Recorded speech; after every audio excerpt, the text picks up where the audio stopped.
Yes, yes, yes. What is up? What is up, MCR family?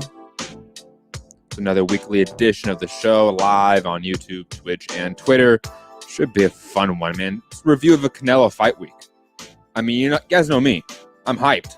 Even though he fought, Manny-Yildirim, who is a borderline top 15 guy in one of the worst divisions of the sport. Regardless of that, Canelo Alvarez is, the fucking GOAT. So I'm hyped as hell. Plus, we have topics that concern some of Gary's boys. Two of my favorites. This is going to be a really fun show. Andy Ruiz pay-per-view, which, what the fuck is happening there? So much to get into. And I'm going to add a little bit more to the rumor mill about PBC and Fox relationship, since I have heard some rumors through the grapevine here in LA about that relationship. And concerning the Andy Ruiz pay-per-view, and maybe I might, put on my tinfoil hat and talk about what is potentially happening there with the business. But a lot to get to on today's show. Without further ado, let me get to my co-host, the one and only Gary in Dallas. Gary, how are you? I am good. A happy belated Texas Independence Day to all of y'all. I didn't get to wish you a happy Independence Day because, we weren't on since last week. I figured we'd be on either Monday or Tuesday, so I could wish y'all a happy Texas Independence Day. Let's make Texas a country again. It's good to be back. The Ruiz-Arreola fight, it's a fine fight. And since it's $75, I think I'm going to go to it because it's going to be in San Antonio. So, I'm not, you know what I'm saying? It'll be cheaper to go. You know what I'm saying? I have to pay for a hotel room, but I like the fight. We'll get into it, but not for $75. No, and we've got Canelo to get into it. I told you the haters would be out. The Canelo haters are saying it's a duck and all of this. It's so silly and ridiculous. I got into a Twitter beef with someone who said he doesn't fight the best guys. I'm like, at 54, he fought Laura and Cotto. At 60, he beat Jacobs and Golovkin. At 68, he beat Caleb Smith. At 75, he beat Sergey Kovalev. And the guy goes, yeah, but those aren't the top guys at the division. I said, okay, you're too dumb to have a conversation with. Have a good day, sir. He's literally beat the best guys from 54 to 75 in each weight class. I don't. It's at the Mayweather point. You're splitting hairs, right? Kovalev was in the top 5. Callum Smith, depending on your opinion, is in the top 3 at that time. At that time, Callum Smith was considered the guy at 68. By most people, I'll use the word most specifically. Most. But I'm going to add the spectrum. We don't need to split hairs here. You can say he's number 3 in the division to the imaginary person you're arguing with, right? And the point still stands. Canelo it's a top.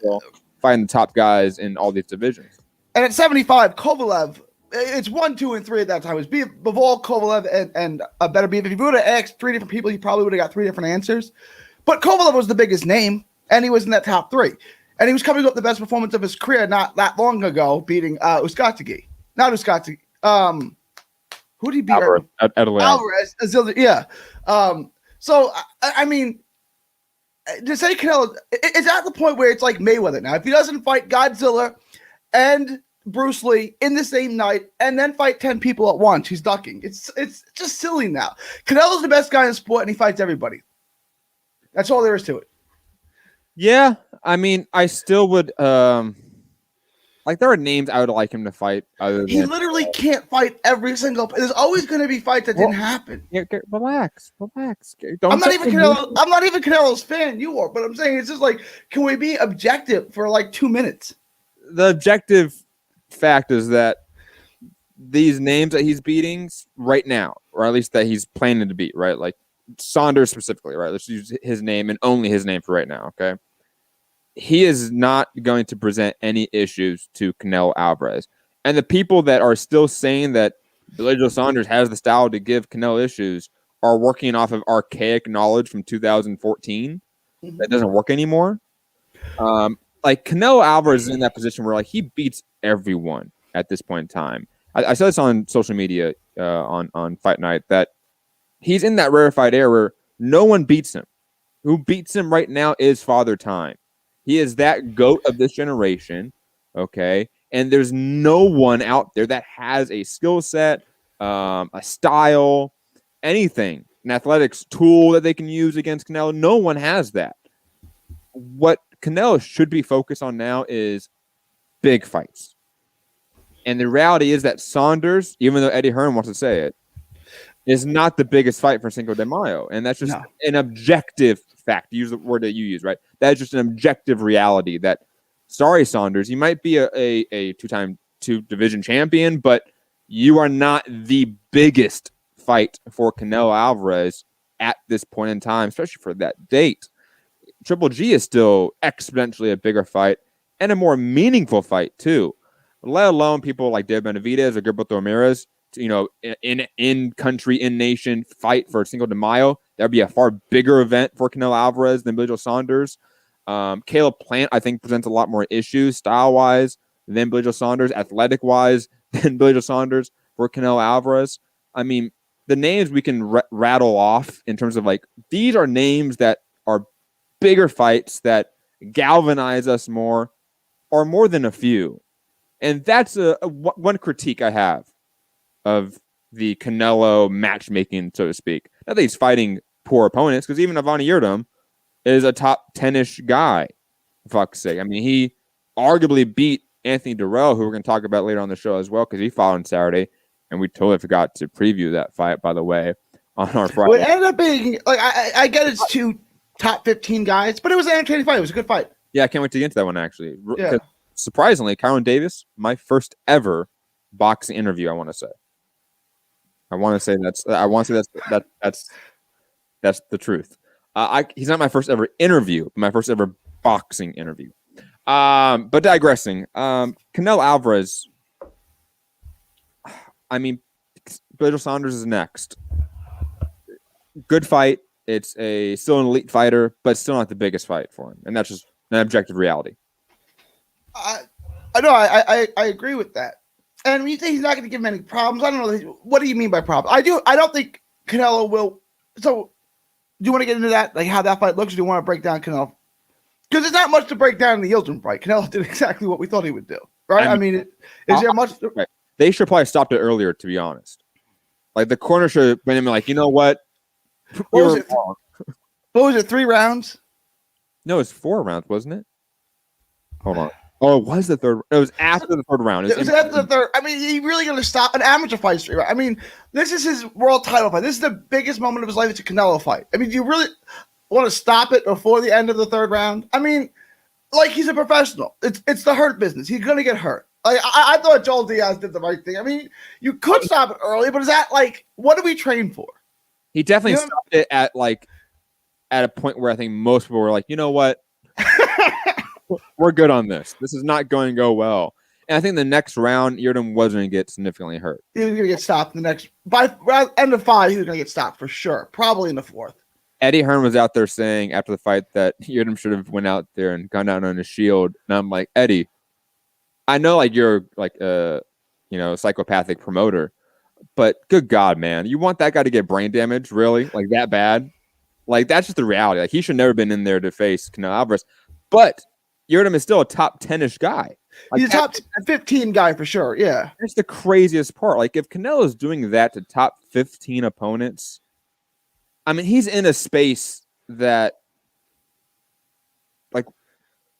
I think it's now, we are at that point, we're at that crossroads where I think in the next year or two, it will become the majority of people talking that Canelo Alvarez is the greatest Mexican boxer of all time. It's going to be tough. We're not far off, right? But the conversation, I always see this, the old heads is always going to say Chavez, right? It doesn't matter what anyone else does, it's always Chavez. Then there's guys like me, it's well, is he really better than Salvador Sanchez? And we don't know because Salvador Sanchez died when he was 24. It's he had already beaten Zuma Nelson. He was already great, and he was just starting to get going. I know he said he was going to retire, but he obviously wasn't going to retire at 24. So it's can he ever be better than Chavez? And can he ever be better than Salvador Sanchez, right? Because if I had a boxing Mount Rushmore, Salvador Sanchez would be on it because he's the greatest Mexican boxer, and the Mexicans have made such a contribution to boxing, and he's the best one, right? So Salvador Sanchez is on my Mount Rushmore boxing. But, I mean, in 2 years' time, when Canelo beats Billy Joe Saunders, Caleb Plant, Triple G again, let's say, Charlo, Andrade, Benavidez, Gilberto Ramirez, and he's still 35 years old. No, but it's like Antonio Brown. Is Antonio Brown better than Jerry Rice? No. Why not? Because Jerry Rice is the best. It's kind of like circular reasoning, right? But like, like it's, you know what I'm saying? Like, I don't know that like for people who I don't know if that works. I don't know if that works. And just to use a comparison that I am better adept because I know these people in terms of their careers better in terms of their stats and stuff. But like, no one's saying that Joe Montana is still the best quarterback of all time.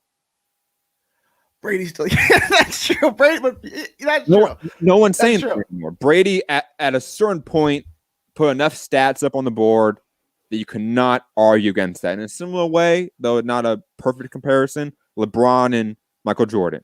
Like at some point, LeBron has put up so much numbers on the board that you really can't object to it. You can't. I will always put Michael ahead of LeBron. Unless LeBron's still doing it 44 like Brady is. Like if he's 43 and still the best, then maybe I'll reassess the situation. That's not going to happen.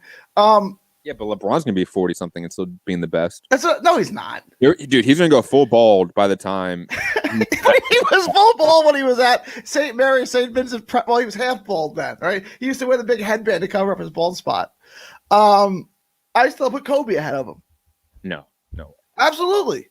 I mean, in terms of like, who is a pure like best player? Like, no, you can't. Okay, so there's like two questions there. Who's better? LeBron. Like, who checks more boxes? LeBron. That's exactly what I'm talking about. Who's greater? Kobe.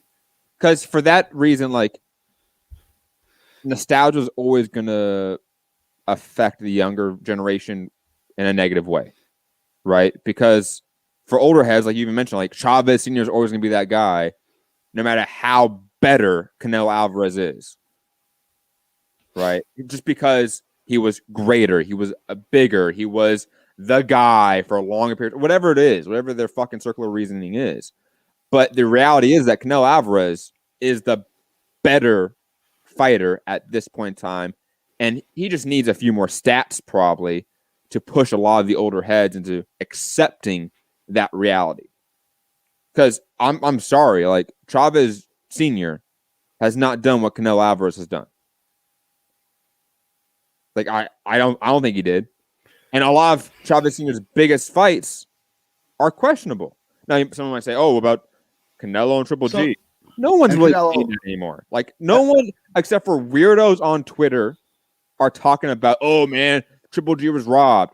The average Joe on the street that watched those fights doesn't give a fuck about you weirdo Triple G fans on Twitter. You still got people who say Castillo beat Mayweather 15 years later, whatever it's been. Yeah, that's true. If I say Mayweather, you go, Castillo beat him. That's true. You're always gonna have like weirdo boxing fans to a degree, but like Canelo is just putting up a body of work that's undeniable at this point in time. It's undeniable. But like I said, we're saying like who's their best in their peak. He's never going to be better than Roy Jones because Roy Jones at 160 or 168 would have lit him up, right? But he can have a better career than Roy Jones. That's possible. He's probably already on his way. Roy Jones took the heavyweight crown, so there's that, right? Yeah. But like he could accumulate a better career, like accolades than Roy. He can't ever be better than Roy in his prime. Prime for prime, Roy beats everybody. Hot take here. If Usyk beats any heavyweight champion, he's small enough for Canelo to fight him. And Canelo should. I'm just saying. This is like why not? He could, and he'd lose because what do you think Canelo walks around at? 180? No. Probably like 190, 200. You think he's that big? He's like 5'6", bro. He's 5'8". He's 5'8", but he's brolic, man. Like but all that muscles in thighs and calves and his back. Let's say he walks around 190. Because I knew dudes like in football, right, or like in the gym and shit like that, right, like in boxing, that were like that height and stocky like that, and they always weighed at least 175, 170, at least. And Canelo is clearly bigger than that because he's gone up to light heavyweight, so he had to cut weight for that fight. in some fashion. How much weight? Like Mayweather didn't cut really weight when he was making 54, and Emmanuel Stewart and Cotto didn't really cut weight when he made 54. Like just getting in shape got him down to the weight. You know what I'm saying? Like he weighed 157. That and Cotto then he lie. That Cotto thing's a lie. That Cotto thing's absolutely a lie. Look, I've been near him. Like, there's no way. Like, he just like strolled up to the scale after like running a few miles. Like, there's no way in fucking hell. Mayweather, maybe, because Mayweather is legit 5'6". But if you look at the fight that Mayweather fought at 54, he weighed like 52, 51 on the scale, right? Like, he may not have really cut weight. Like, he might have just sweat off a few pounds to look svelte at the weigh-in, and like he probably walked around about 155 pounds. Yeah, maybe 160. Yeah, you know, I can see that. But if you add like an 8 to 12 week training camp, that's what I'm saying. Yeah. But yeah, Miguel Cotto, he definitely had to cut weight. That motherfucker's he's brawlic too, man. Like not like Cotto. I mean, not like Canelo though. You think so? I mean, go back and watch the fight. I mean, they're pretty equal in size at that point in their careers. In terms of like height, stature, build, like they're pretty equal. Was Canelo maybe a little bit more muscular? Yeah.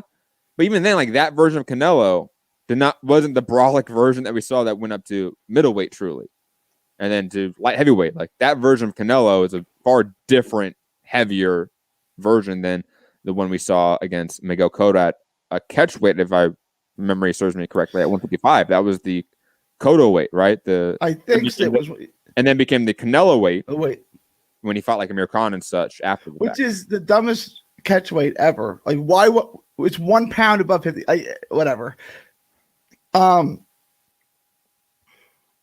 But okay, so Billy Joe Saunders next, right? Yeah. And you said he's not going to give him any problems. And I largely agree. I just want to know how you define that, right? Like I do think Billy Joel, the singer, Billy Joe, will win some rounds. I don't think he'll get shut out like the other guys. I see. So it's like this, right? Like how many rounds? How many rounds you go? 2 or 3, and they'll all be early. Like 6 rounds will be an even fight, and then Canelo will just steamroll in the second half of the fight, or a 4-2 kind of fight. Like Billy Joe will be in the fight halfway through the fight from a scorecard perspective. I think he probably wins if he makes it the distance. I'm not picking the fight to go the distance. He wins maybe 1 round. I think he does a little better than you think he does. Like I think the guy can win rounds on his jab. Like he's not going to win enough to win a fight, but he can outbox people. He has to land the jab to do that. He'll win a battle of a jab in a couple of the early rounds and win some rounds. Dude, he's not winning the battle of the jab with Canelo. How much longer is he? Triple G has a better jab than Billy Joe Saunders, but it's not as long as Billy Joe's. Doesn't matter, and I think that's not even true. Billy Joe Saunders is another guy that moved up from middleweight. He's also a tubby motherfucker. He's not like he's a tall, lanky. No, you're right about that. He's a tubby T-Rex looking motherfucker. Okay. No, I mean, I think Canelo slips that jab, he rolls it, and then boom, fires back to the right hand. Like vintage Canelo. Like whatever Billy Joe does will be a failure. Because think about it. If he comes forward and is the aggressor, one, he doesn't have the power to really do that, or the style or the athleticism to do that. So he's going to fail that. He's going to get hit, countered, and beat the fuck up. And I got it. If he decides, I'm going to be the counter boxer, which is his usual style, that's his modus operandi, right? Like he can do that. But we've seen Canelo transform into a dominant, devastating pressure fighter. A guy that can slip your shots and your counters and fire back to the body wherever he wants at will. Like so, I think Billy Joe on the back foot or coming forward, it's just a lose for him. Like there's no way he wins this fight. I wanted to I think so. I think whether or not it goes the distance depends on Billy Joe, right? If Billy Joe fights to win, he can't survive. If he fights to survive, he can't win, right? Like if he fights off the back foot and just tries to go the distance, well, he'll lose. I think he's probably good enough where he can survive 12 rounds off the back foot. He's not going to win any rounds, but I think he can probably survive. He's skilled. I think his best path, and I'm not saying he's going to lose, but his best path is actually in the mid-range and in, because he's physically strong. Like he's not a puncher, but he's strong. Like he's big and strong. I think he got to stand in, but he's gonna get broken down that way. If you think he's going to fight off the back foot and win, you're wrong. Because Canelo's going to get on the inside and break him down to the body. And then it's just Billy Joe gets on his bicycle and can he survive? He can't win. He can't win a fight that way, right? It would be like when Nieves fought Inoue, right? He didn't make the distance, but he went rounds just running away. I think Billy Joe is good enough where he could probably last the distance if he just goes into survival mode, right? Like, it's hard to knock out a highly skilled fighter when he's in survival mode. It's not an easy thing to do. If he's fighting to win in the mid-range, right, and he's standing in and he's trying to hurt Canelo and stop him from coming in, he's going to get knocked out, right? So if he fights to survive, he can't win. If he fights to win, he can't survive. So there's really no path to victory for Billy Joe, but if he goes into pure survival mode, 4 or 5 rounds in, I think he can survive. He's good. I think he's all right. I mean, he's one, I think he was clearly better at 160 than 168. 2, I completely refute your statement that Billy Joe Saunders is a strong fighter. I've never seen him be strong in any fashion. I'm saying he's physical stat, right? No. Like I'm not talking about power, like in terms of like punch power, right? Like PSIs, right? I'm not talking about that, right? I'm talking about like purely like being able to like bully someone in the clinch. I've never seen him do that. I've seen him out technique someone in the clinch, like a Chris Eubank, but that's because it's Chris Eubank. You know what I mean? Like I've seen outbox someone like Andy Lee, but that's because it's Andy fucking Lee. You know what I'm saying about his size, I'm just basically off the stats. Like, his legs are solid. He's got a pretty strong upper body. What I'm saying is he's not going to be able to out jab Canelo over 12 rounds. He's not going to be able to keep Canelo off of him for 12 rounds. I think his best bet, because I think he's a naturally bigger guy. He's 6 foot tall, right? And he's kind of, he's well built. I think his only advantage in the ring is he might be physically stronger than Canelo. Like, he's naturally bigger than Canelo. So he'd have to use that. Now, he's not going to win the fight no matter what he does. It's right. Like, if I was going to play Kobe Bryant, how would I beat him one-on-one? You're not going to. He's better than you.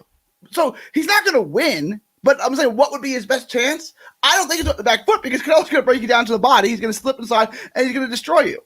So that's not your best path to victory. Even though that was what traditional logic would tell you with Billy Joe. He's got to win off the back foot. That ain't going to happen. It's like, I'm going to stop Steph Curry from shooting 3-pointers. Like, no, you're not. You're not going to do it. I don't care how good you think you are. You're not going to stop Steph Curry from draining threes. I kind of feel like you're not going to stop Canelo from getting on the inside. Like, okay. Let me just quickly address this comment before I forget about it in the chat. Matthew D'Souza, shout out to everyone in the chat, by the way. I usually do that, but I forgot to do it this time. Shout out to everyone in the chat. Hope everyone's having a fantastic hump day on this glorious Wednesday. But Matthew D'Souza saying, Matt, Billy Joe Saunders is ripped. Did not see him on the weekend outside on his patio when he spoke at the fight confirmation. No, I did not see Billy Joe Saunders at his house this weekend. I'm sorry. I was here in Los Angeles. But, no, I mean, yeah, we've seen him ripped before. Like the David Lemieux fight. We've also seen him come in grossly out of shape and clearly undedicated. I've seen it with my own eyes. I've seen him fight in person. Like, he's a guy that definitely does not care about his strength and conditioning. No, he said he wants to fight at 68 because he can eat chocolate. Yeah, like, sorry. Like, he might be in shape, relatively speaking, for this fight. That's because he has to be. If he comes out looking like he did against whoever he fought on that KSI Logan Paul undercard, which I forgot who he fought, that's how bad of an opponent it was. He's going to get demolished like Yildirim. Like, it's going to look that devastating and that one-sided. That's just the reality to it. Now, something you said, I forget what you said about Billy Joe Saunders. I was saying his path to victory is not off the back foot because he can't possibly win that way. It'd be like saying, I'm going to stop Steph Curry from hitting threes. I don't care how good you think you are defensively. Steph Curry's still going to hit threes on you. But that's his style. Like, he can't win that way. But this is what I'm getting at, Gary. He can't win anyway. I said that. I said that too. But his best path to victory is on the back foot. Like, that is a reality, okay? Because, Gary, you have to admit, he is not a good fighter in the mid-range. He is not a good fighter in the pocket. He doesn't exchange in the pocket like quality fighters do. He's not that guy. So, to fight out of his style, out of his element, out of his depth, against a guy that is potentially the best mid-range fighter we have in boxing right now, would just make no sense. It's suicide. Okay, he is the longer ranger fighter, in your opinion. So fight on the back foot. That's your style too. Like, you have to do that. Survive. You're not going to win rounds. You're not going to win the fight. But guess what? You're not going to get knocked the fuck out either. Like, that's the reality. You're not going to get. You're right. I think he can survive. If that's what he wants to do in the biggest fight of his life is survive and say, I went 12 rounds with Canelo. Okay, yeah, you could probably do it. He's skilled. He's good. He's not going to win that way. Like, I don't think anyone in his camp thinks he can keep. Look, if he was a smaller Gary Russell Jr., right? Gary Russell Jr.'s got plenty of pop. He just doesn't really use it to knock people out. But you can't just walk in on Gary Russell Jr. Billy Joe Saunders doesn't have any pop. You could just walk in on Billy Joe Saunders, right? Like, you can just walk in on him. It's not a big deal. So he's not going to be able to keep Canelo off of him. Like, there's just no way. Yeah, like, imagine him in the mid-range with Canelo. It's his only shot. It's not a shot, though. Okay, it's his best. I agree. It's his best shot. Again, there's a 0% chance any of it's going to work. I agree with you. No, it's categorically a worse shot than being on the back foot. It is. You know why? Because he's more likely to get hit and get hit bad by Canelo Alvarez. That's just a objective reality. But you're looking at it from a perspective of not losing. You're like, what's his best chance of not losing? Like, what's his best chance of actually winning? Like, Gary, there's no way, less of a chance that he can bully Canelo in the mid-range or hurt Canelo in the mid-range than he can on outboxing him on the outside. Like, we've seen other fighters have some success. Even though it was years ago now. Years ago. That's, again, the reality we face here. Like, he can't fight in the mid-range, Gary. Like, Billy Joe Saunders, imagine him pressuring Canelo Alvarez. Canelo Alvarez is going to be like, this motherfucker. And just mollywop him, man. Like, it's going to be so bad if he does that. He has to be on the back foot. He has to be on the outside. He has to use his jab. He's not going to win that way, but he's not going to win anyway. And this is why I get back to when I said at the very top of the show. Like, Canelo Alvarez, even though he's fighting a champion right now and is unifying the division, it's someone that no one is picking to win. It's someone that is not even a really intriguing matchup anymore, especially with the way Billy Joe Saunders has treated his career. So, this is just a complete mismatch. I mean, I think this is stopped within 8 rounds. That's like, it was like when the Warriors had Kevin Durant and they played the Cavs in the finals. Like, I mean, it's a mismatch and the guy got swept, but like, that's what's there, right? Like, if I had a tournament at 168, who might win that tournament to get to face Canelo? Might be Billy Joe, right? But I agree, he got no chance. Like, there's no chance he could win. I think we agree on that. Like, there's no chance Billy Joe can win the fight. Matthew D'Souza in the chat, stop comparing Daniel Jacobs to Billy Joe Saunders. One of them has power. One of them doesn't. Yeah. It's incomparable. It is. Also, Daniel Jacobs is a two-way fighter. He can fight coming forward and going backwards. Billy Joe Saunders can't do that. It's incomparable. Okay? You want to say that, Billy Joe Saunders has won more belts and more divisions? Sure, man. You want to say that? Go for it, man. But the reality is that Daniel Jacobs presents a lot more issues, a lot more danger to any fighter than Billy Joe fucking Saunders, man. Anyways, that's my little rant for the day. I think, though I have probably more. I think we actually agree on it. We're just saying, like, he's got 0% chance of winning. We just disagree on, like. Oh no, I'm not ranting at you. I'm ranting at this fight because, we have Eddie Hearn going out there like, this is the best fight that's available, or this is the best fight for Canelo Alvarez. Like, no, it's not. It clearly isn't. Like, even as someone that thought Canelo Alvarez beat Triple G twice, I know that's a very minority opinion to have, but I still want to see the trilogy fight. That to me is exponentially more interesting than fucking Billy Joe Saunders. But Canelo wants to be undisputed. Like, that's obviously his path for 2021, is he wants to win the 2 of the belts. Awesome. Caleb Plant and David Benavidez are bigger fights for him. But David Benavidez, I agree they're bigger. And David Benavidez would be the better Cinco de Mayo fight, but David Benavidez doesn't lost all his belts on the scale. So it doesn't matter. I agree it doesn't matter. It's a bigger fight. It's a better fight. But it doesn't get him to where he wants to be, which is undisputed. I don't care where he wants to be. Like he does. Where he wants to be, first off, I don't really believe fighters when they say shit like that. I'll be honest. Like, I don't trust fighters most of the time when they say shit like that. It's like I don't trust promoters. Why? Because fighters are self-promoters in a lot of instances. So I just don't trust that. You're a fucking prize fighter and go after money. My thinking is that the restructured DAZN deal was more guaranteed upfront money than the Caleb Plant pay-per-view at the time. And that's why he went to Callum Smith instead. That's the sole reason why. Not because Callum Smith was the better fighter, was more intriguing, nothing like that. It wasn't like it was an Edgelon Delore situation where Canelo was like, no, this guy's talking a lot of shit. I know he's not going to make me a lot of money, and he's a tough fight, but I want that guy. Get me that guy.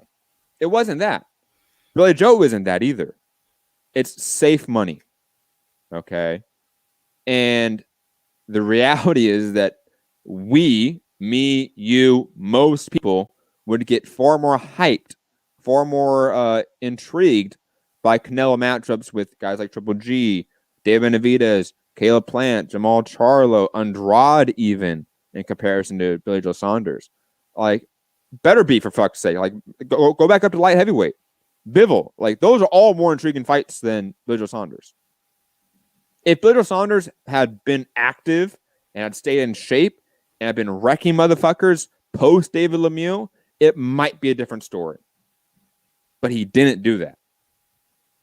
You know, it would be like saying, like, oh, like, Earl Spence is fighting Adrian Broner right now. It'd be like, why would that matter? Like, like Adrian Broner clearly like doesn't care anymore. Like Billy Joe Saunders clearly doesn't care anymore. Like, this is a cash out for him, in my opinion. Good for him, I guess. Anyways, anything on this undercard we should talk about? Hold on. McWilliams Arroyo, he picked up a good win, relatively speaking, against Leighton's opponent. He looked good.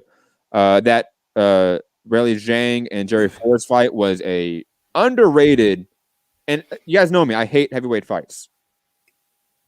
This was underrated heavyweight slugfest. I actually really enjoyed it. It got a little bit, monotonous towards the end, of course. There wasn't as many dramatic moments, but it was a really good fight. Great comeback by Jerry Forrest, for fuck's sake. I mean, the fight should have been stopped. It should have been stopped because he wasn't fighting back. He stopped throwing punches. If you don't throw punches, you're not in the fight. Right? I understand he knocked him down 3 times in 3 rounds, but after the 6th, he didn't throw any punches, so stop the fight. Like, if you're not willing to fight, I have to stop it. It should have been stopped. PSK, bring it back to Canelo. Charlo, who arguably lost to Korobov. Andrade, who has literally never beat anyone. Put personal feelings aside and look at it objectively. This isn't personal feelings. Like, I don't have any personal feelings against Billy Joe Saunders. I don't know the motherfucker. I don't know him. Okay, I don't know any of these people. But objectively speaking, Canelo versus those names you mentioned are bigger fights than Canelo versus Billy Joe Saunders. Why? Because those names you just mentioned, especially Charlo, I can't speak for Andrade, but especially Charlo. Charlo has put up numbers on the board in terms of TV viewership, gate revenue, that like pay-per-view now. So that's why it's objectively a bigger and better fight. Okay. Also, I mean, Billy Joe Saunders, I saw arguably lose to a guy that was a no-jobber, top 50 guy. Like, what are we talking about here? Like, Matt Korobov is a tricky southpaw fighter that's a top 15-ish guy. Like, what are we talking about here? Like, PSK, do you really think that Canelo Alvarez, Billy Joe Saunders, is going to do more pay-per-views than Canelo versus Charlo? Like, do you really think that, PSK? No one thinks that. And Matthew Susan, when will Canelo fight at 160 again? He probably won't fight at 160 again, but all those 160-pounders would move up to 168 pounds to fight Canelo Alvarez. So that's a non-issue. Bigger draw, Charlo, please. Remind me what his pay-per-views number were. Better than Triple G's? Or around that point? About the same. But about 150, whatever. Yeah. So there you go. First off, his Fox numbers are traditionally very good. I mean, I want to say done over 2 million each time he's been on Fox. So those are great. He also had a better B-side. Triple G also had a better B-side with Danny Jacobs than and Lemieux.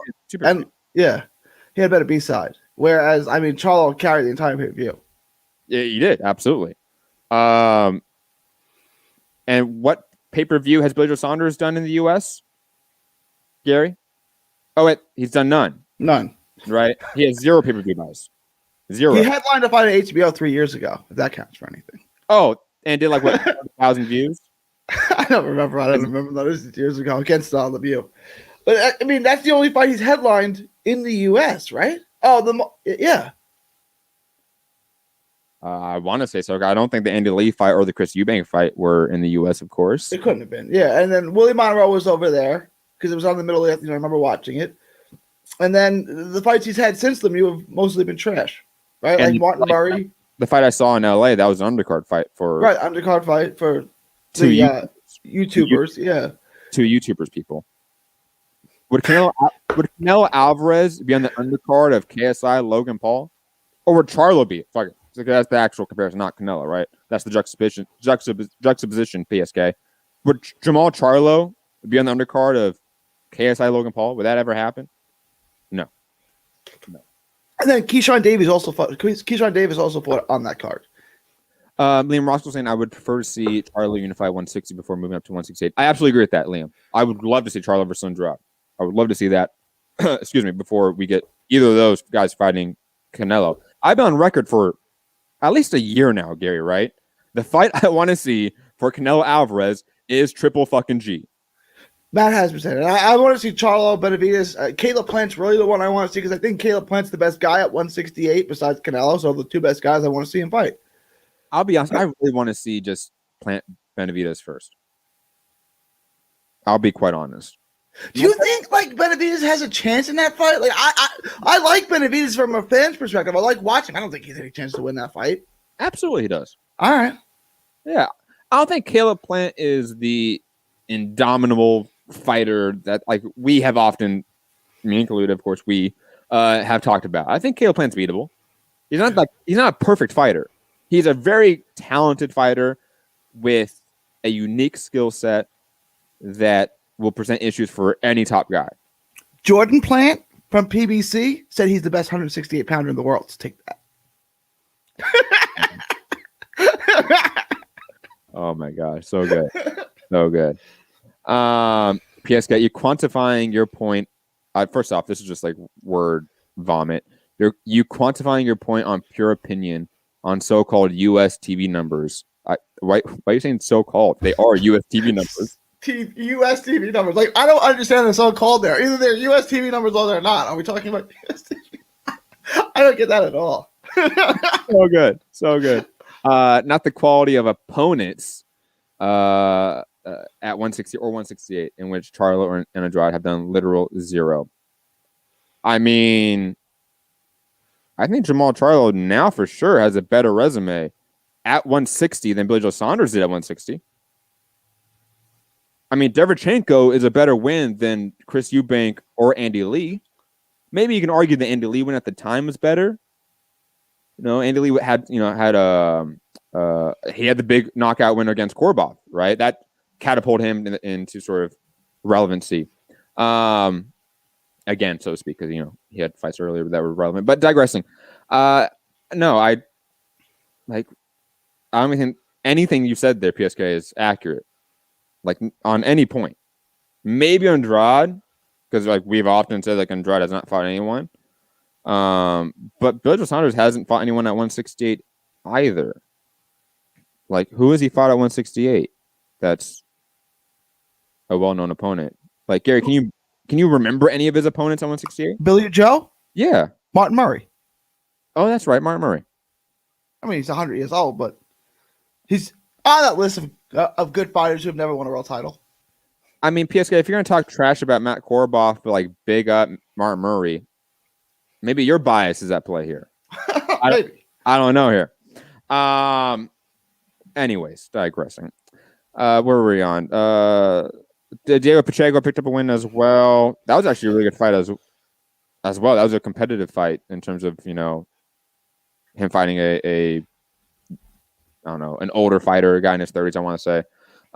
They had some experience. Mark Castro picked up a win. Alexis Espino picked up a win. That's about it from what I. Oh no, Keyshawn Davis. Sorry. I needed to scroll down. My bad. The reason why I kind of forgot about this fight because it was kind of forgettable. I'll be quite honest, and that's largely due to the opponent doing nothing. I mean, presenting nothing, not even presenting a look for Keyshawn. Like it was just It was a bad matchup, to be quite honest. It was a showcase fight, right? Like it was like, like a workout, like when you bring a receiver for a quarterback to throw to during his pro day. It was kind of like that. It's like, okay, let's see what he can do. I just don't know. Again, it's his pro debut, and I compared it on Twitter to Zion Williamson and Fernando Tatis Jr. Right, and Matt said that was premature. It is. But like, it's just the anticipation. Quickly, I don't know that the latter person you mentioned, the baseball Fernando Tatis Jr. He's the best player in baseball. You can say that. I believe you. You can Google his stats; they're unreal. And who's the other person you mentioned? Zion Williamson. I'm saying it's the anticipation of the debut, which we've been waiting for. That's not true either, unfortunately. It's Gary. I mean, let's be honest here, and listeners in the chat. Like, maybe you guys are a better barometer than I am because you guys probably watch more boxing content than I do. Because I don't watch other boxing shows on purpose. I just don't. I just don't do it on purpose. This is enough boxing for me. Like, I don't need to listen to other people talk about boxing. I only really knew about this, got hyped, air quotes, from this because of you, Gary. You're the only person I saw talking about this online. I really only saw you talking about this. Not that I didn't see others. But I mean, to be honest, like, I can't remember anyone else on Twitter that day saying, man, I look at Keyshawn Davis right there, man. Look how he looked. I didn't see that. I saw from you, but no one else. And quickly, PSK is saying U.S. TV numbers as reported by PBC. Dude, they're Nielsen ratings. Yeah, Nielsen ratings, yeah. It's a completely third-party agency that's been around for fucking decades, man. If not, I mean, since the invention of fucking cable, basically, they've been around. If you want to argue pay-per-view numbers, I mean, that's kind of like tricky how they calculate them. But the Nielsen ratings, I mean, they've been calculating them. Nielsen calculates them. It's not PBC. It's not even Fox, right? Like, it's a third party. The only way you can argue is say there's some master conspiracy theory from Nielsen to make the Charlos look good. Like, I mean, the ratings are what they are. I mean, you have to have a problem with the entire system and say Nielsen doesn't know how to count ratings, which then I need to see evidence of that, right? I need to see why you're saying Nielsen is wrong. But it's not from PBC. It's not even from Fox. It's from Nielsen.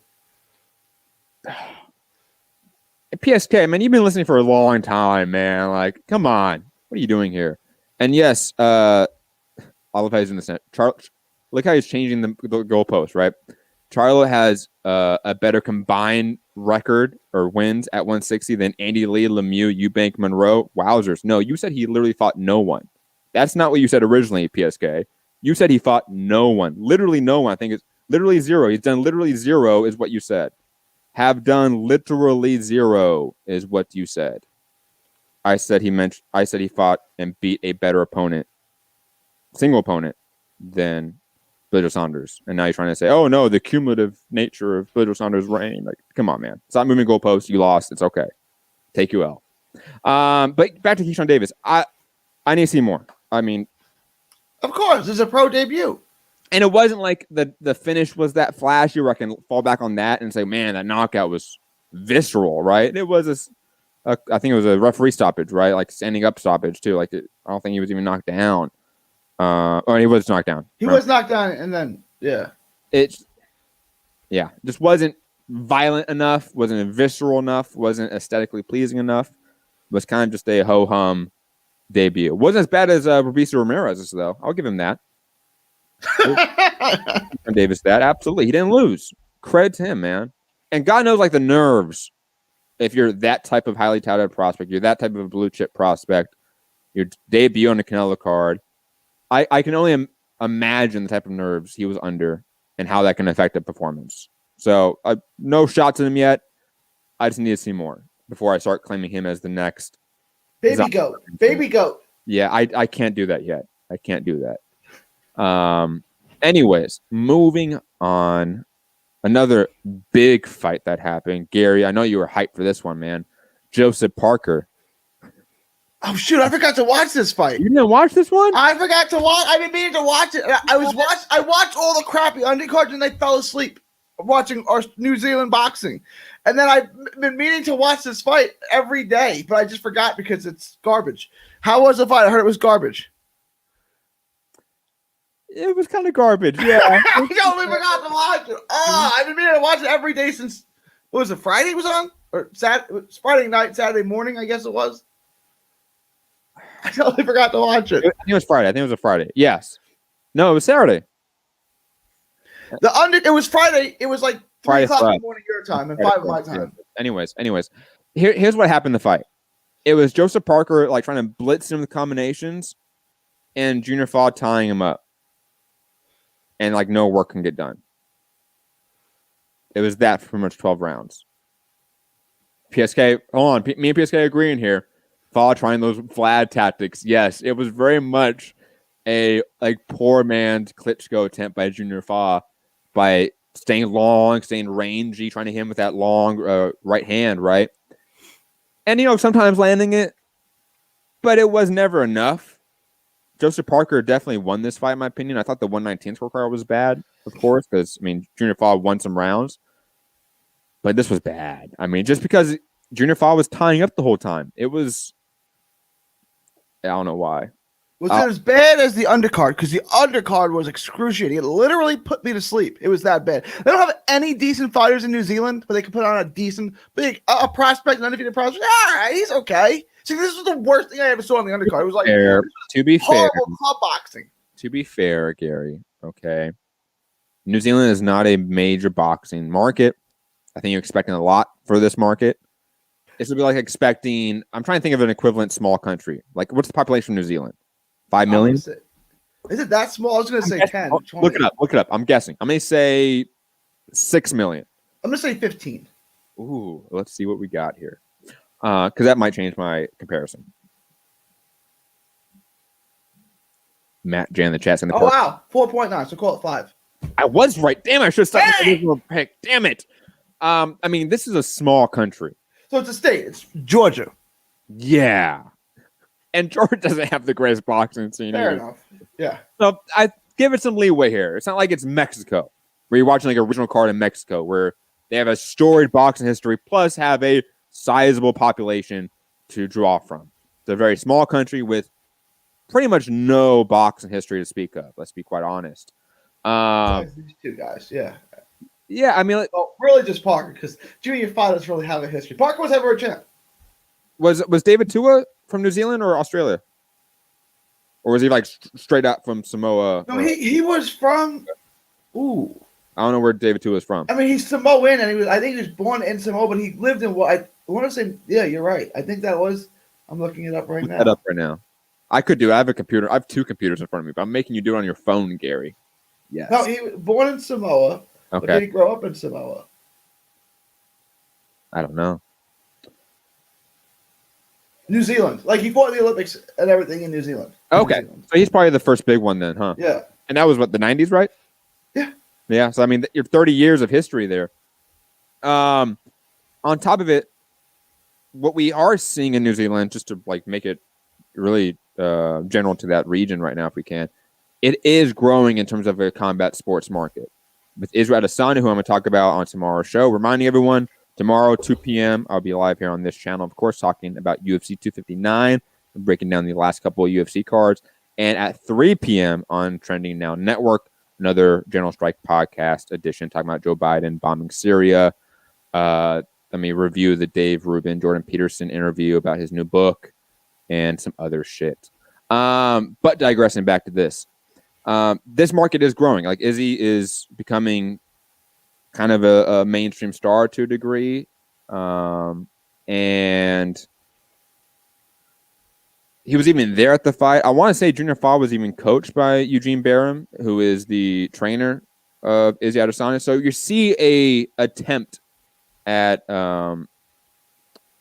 growth in the market for combat sports. So maybe 10 years on the line, 15 years on the line, the kids that are watching these guys right now will grow up to be a really solid generation of fighters. That's how I'm looking at it. Unless that fight chased them off and they said, this sport's awful, I'm done with this. That's possible. It is. That's definitely possible.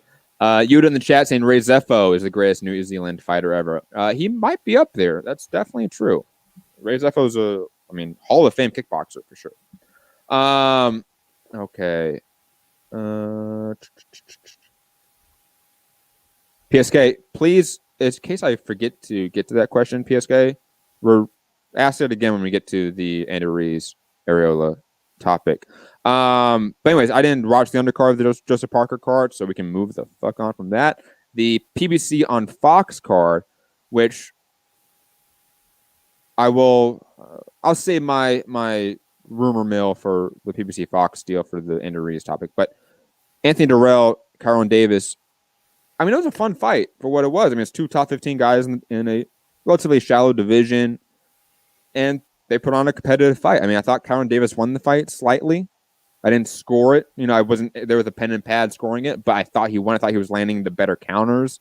I thought his shots at the mid-range on the inside were actually quite, like, they seemed powerful, even though they really didn't hurt Anthony Durrell. They seemed like they had snap to him and seemed to be more damaging shots in the fight. And Anthony Durrell also just started way too late.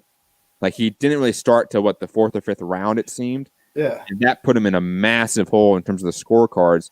And Kyron Davis was able to sort of hold on to that lead. I am excited to see what's next for Kyron Davis because he's not the best fighter in the world from what I've seen. And also, I've been watching him for a few years now. But he's clearly a guy that has some talent, could be a perennial top 15, top 20 guy in a division, and is definitely going to be in fun fights. Gary, your thoughts on this PBC card? Also, briefly, let's mention it just so we can try to run along with these topics. Leon Lawson III beat Romel Amanov. Michelle Rivera defeating Anthony Mercado Racis. Vito Milanicki Jr. defeating Neo Alejandro Lopez. And Noe Lopez. Michelle Rivera looked fantastic as usual. I cannot wait to see what his career sort of blossoms into. And I will say this, Vito Milanicki, he looked better. He did. I'm hard on him too because I think he sucks. Well, I don't want to say he sucks. Right? I don't understand the hype for him and Joey Spencer, right? Like, we'll get to Ramos later, right?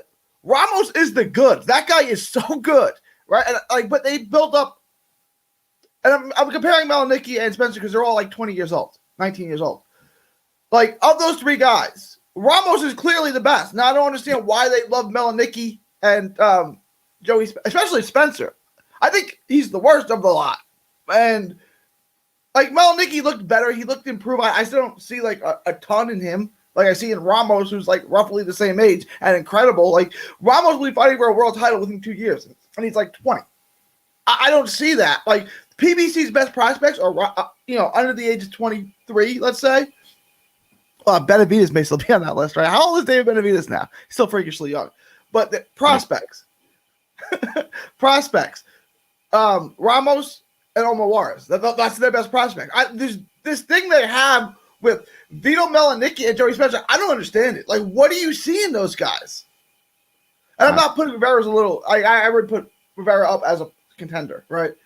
But just pure prospects, like Rob would say, less than a dozen fights. The best guys are Juarez and Ramos, not Vito Milanicki. I don't see it. No disrespect to him. He's just not that good. I'm just posting this on the stream to trigger you, Gary.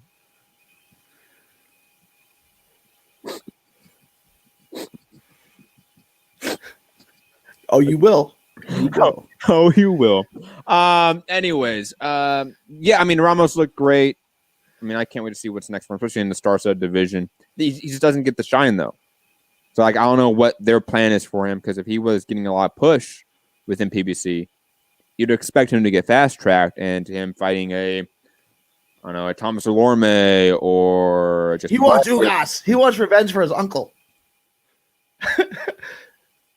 Oh, my God. I mean, fuck it. I mean, do that, not next, of course, but like when Ugas loses to Spence in exactly. Yeah. Ugas off the loss, have him fight Ramos. Let Ramos take 2 fights in between, let him kind of a couple, yeah.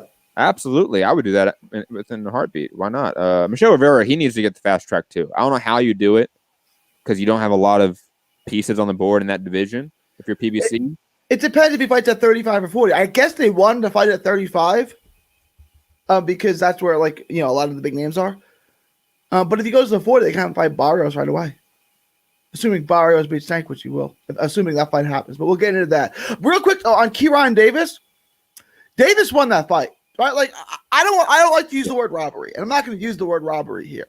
Because it's not adequate to... It's not. You could score 6 or 7 rounds for Dirrell. But if you do that, you're looking to score rounds for Anthony Dirrell. You shouldn't be looking to score rounds for anyone. There are 7 rounds. I thought that, like, if we're being fair here, there are seven rounds that Davis won that we should be able to agree on. Now, you could make an argument that Dirrell's power punches have a little more snap. Like, you can make arguments, but like, why are you making the same argument for the same guy over and over again? Like, I think Davis won that fight. Like, and I think if we're being fair, Davis won that fight. Now, I'm not outraged by a draw. He didn't take an L, and even if he took an L, I still wouldn't say it was a robbery because I don't like to use that word. But like, I think if we're being reasonable, and I think if we're being fair, right? I think Davis won the fight.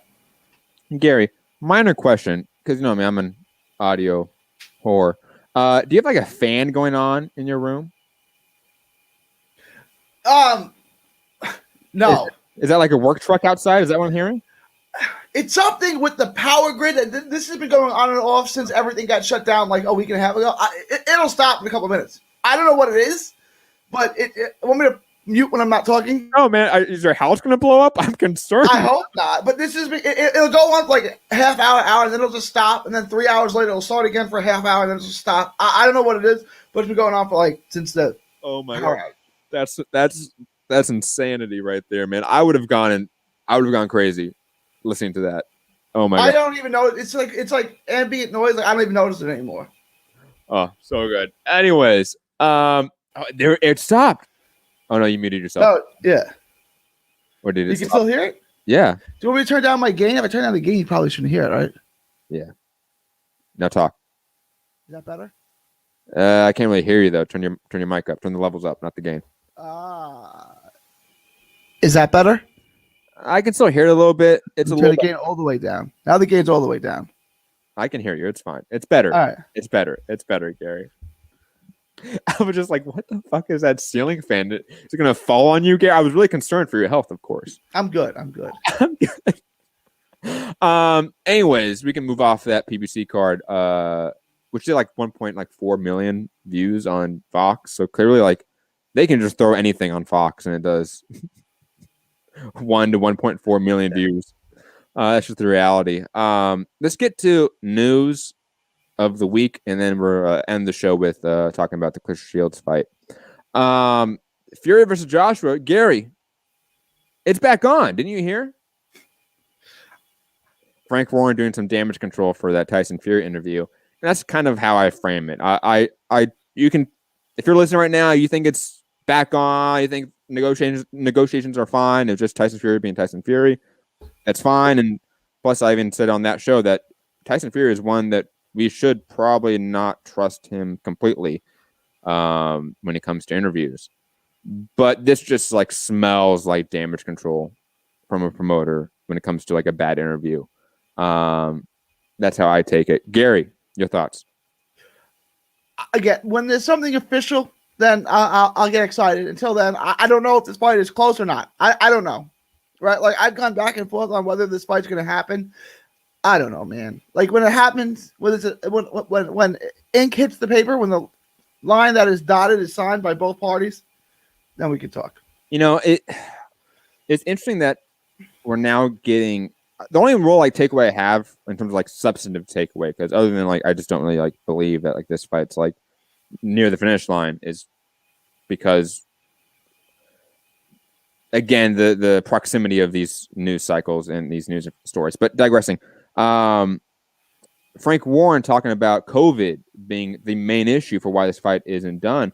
I do think that there is some credence to that they want this fight to go on wherever it goes on, if it's the UAE, Saudi Arabia, wherever it is, that COVID is not an issue, whether in regards to ticket sales, whatever.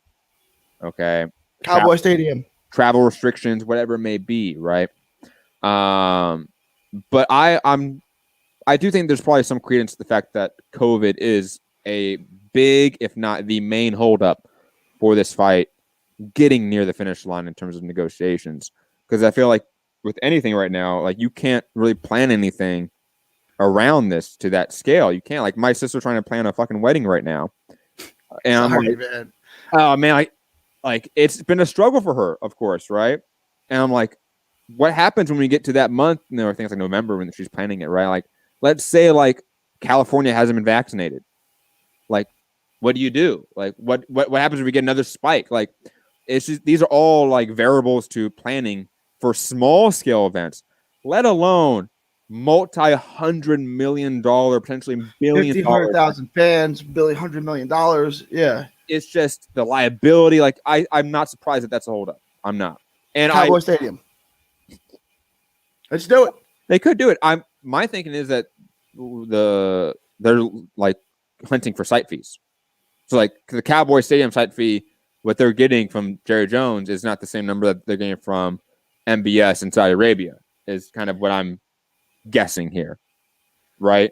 Yeah, and there's no American. Like I would love it if it's in Cowboy Stadium, but that's me. Like I feel like if it's in Cowboy Stadium, there should be, if not a Texan, there should at least be an American in the fight. You know what I'm saying? Like, and there's not. So, but it's open. You can have it here. No restrictions. You can have 100,000 there if you want. What do you think it would sell? Now, let's say June, July. That's in AT&T Stadium. I think like Canelo did 50,000 there. Spence did about 45,000.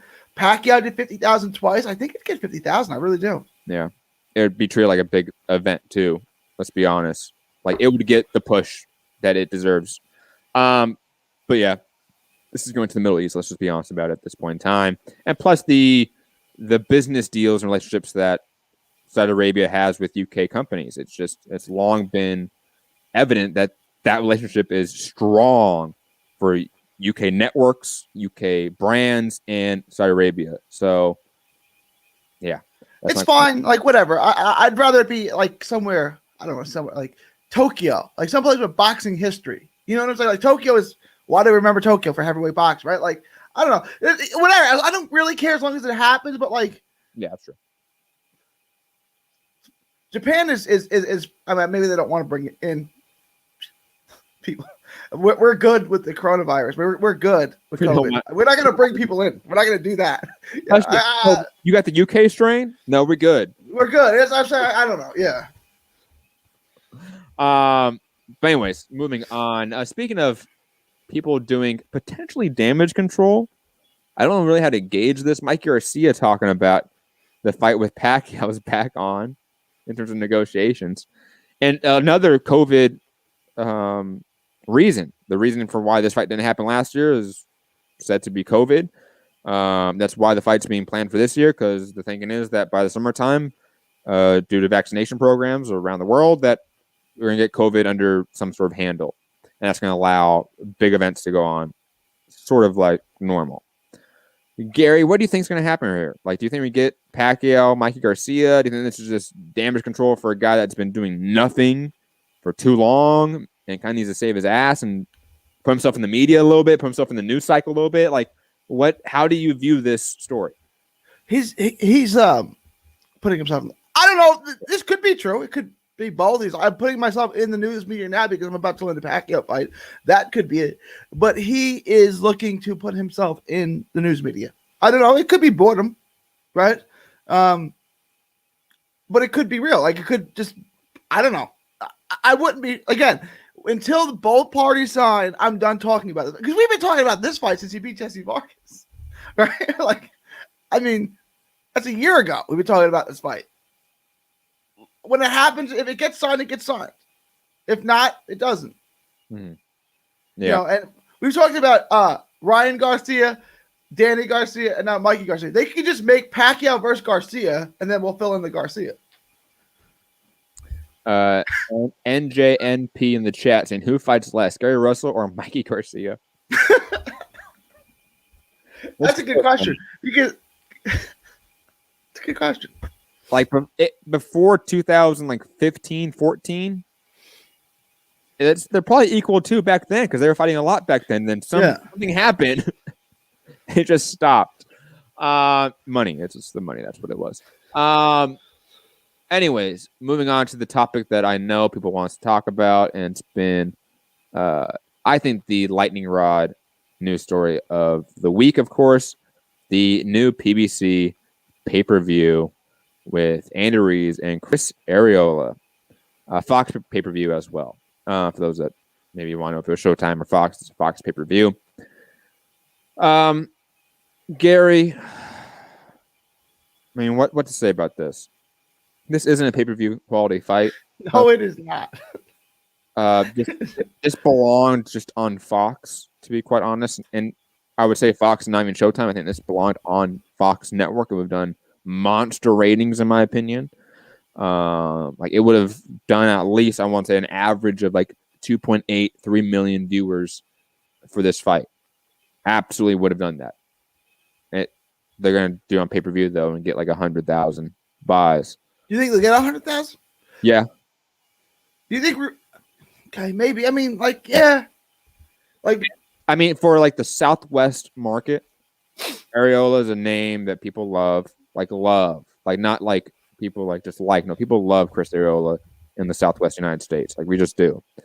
And Andy Ruiz kind of has that, I don't know, that charm to like people do love Andy Ruiz. Like people want to support him in a way. Obviously, I like both these guys. I like the fight, right? Like, okay, Andy Ruiz has been out of the ring for over a year. He coming up and lost. Arreola is a fine opponent. And it's a fun fight because we get to see Arreola run his mouth again, right? So I'm fine with the fight. I think it's a good welcome comeback fight, right? Like a sharpen your skills fight. It's a real opponent. He's durable. Andy Ruiz should basically have his way with them, but he should, be able to sharpen his skills a little bit. So I'm fine with the fight. I just don't understand why it would be pay-per-view. Now let's get to the undercard. The undercard at this point in time, let me pull it up. Omar Figueroa versus Abel Ramos. That's going to be probably the co-main event if I had to guess. And also Jesse Ramos, one of the best prospects in boxing, will step up and fight Javier Molina on the undercard as well. I think that's all that's been announced for the undercard at this point in time, right? I'm not missing anything, right? There's no. Omar Juarez is fighting on the card too. Oh, I didn't see the Omar Juarez. It wasn't in the article, but Omar Juarez is fighting on the undercard. So he's taking a step up fight too. Here is my conspiracy theory. Okay. And I'm pulling from several things. One is that I've heard from sources, not really source, that the Fox PBC relationship is actually going downhill pretty fast, and that Fox is looking to get small time promoters to supplant the PBC model for their Fox and FS1 cards. I think that's quite interesting. Now I'm going to combine it with something else that we've also heard, and we know for a fact because Fox has said this, explicitly said this, that they are in the PBC business for the pay-per-view business. Okay. That's why we see this forced nature of this pay-per-view and others in the past, right? Fights that maybe were on CBS or Showtime in 2015 are now on pay-per-view, right? The reason why is because Fox wanted to either experiment with this model, experiment with this business industry, whatever it may be, or maybe just reignite that UFC revenue that they were able to gain. I don't know. I can't speak for that. I think it might be a sort of a combination of all of them to a degree. But this is, in some sense, especially when we see the quality of shows that are being put on Fox right now. We know that Eslani Laura is fighting Thomas Lamana on the next Fox card that just got announced. Can they get him a better opponent? He fought Bazooka DeLuca last time. Now he's fighting Lamana. Can they get him a better opponent? There's so many good fighters in that weight class. I think there's some credence to the rumor that Fox and PBC have not produced what they wanted or what one party wanted and looking to jump ship. My only issue on that is that from the source that told me this, they said that they want to supplant it with small-time regional promotions like 360, other stuff like that, right? And the only real issue I have with the logic behind that, I don't have an issue with the source. I trust the source, but the logic behind it and whether or not they have the full story is potentially a factor.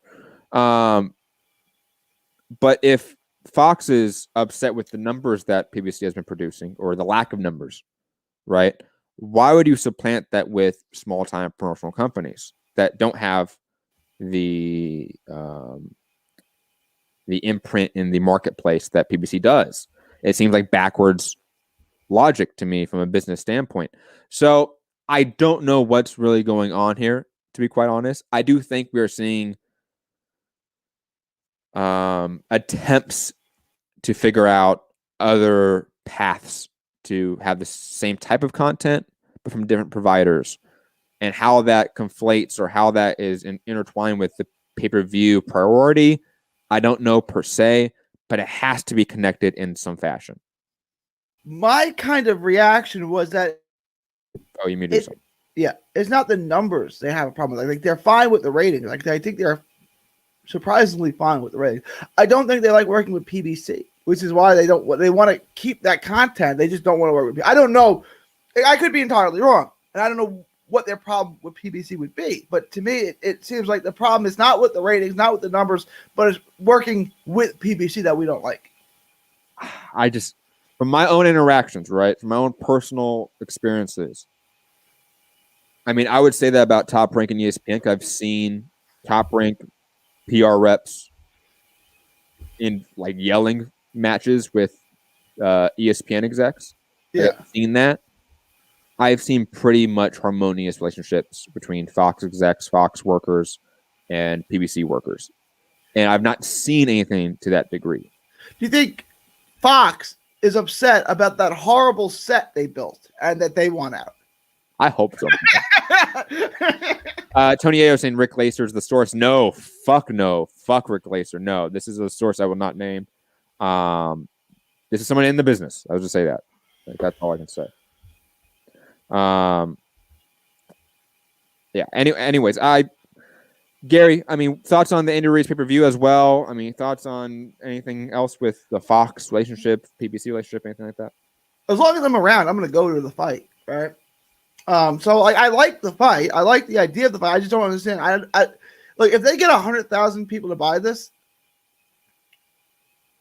I think that's a win, right? I mean, I don't know what the purses are going to look like. I can't see them showing out as much as it would for a typical PBC pay-per-view. I don't know what kind of purse Arreola demands at this point of his career. I like the fight. I like the card. The card looks good. I just don't understand the pay-per-view model. But for me personally, I don't care about the pay-per-view model because I think I'm gonna go to the fight.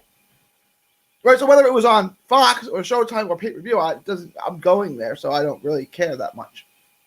Agreed. Yuta in the chat, I just timed you out. Please get your sort of fascist shit out of the chat, please. Please don't do that.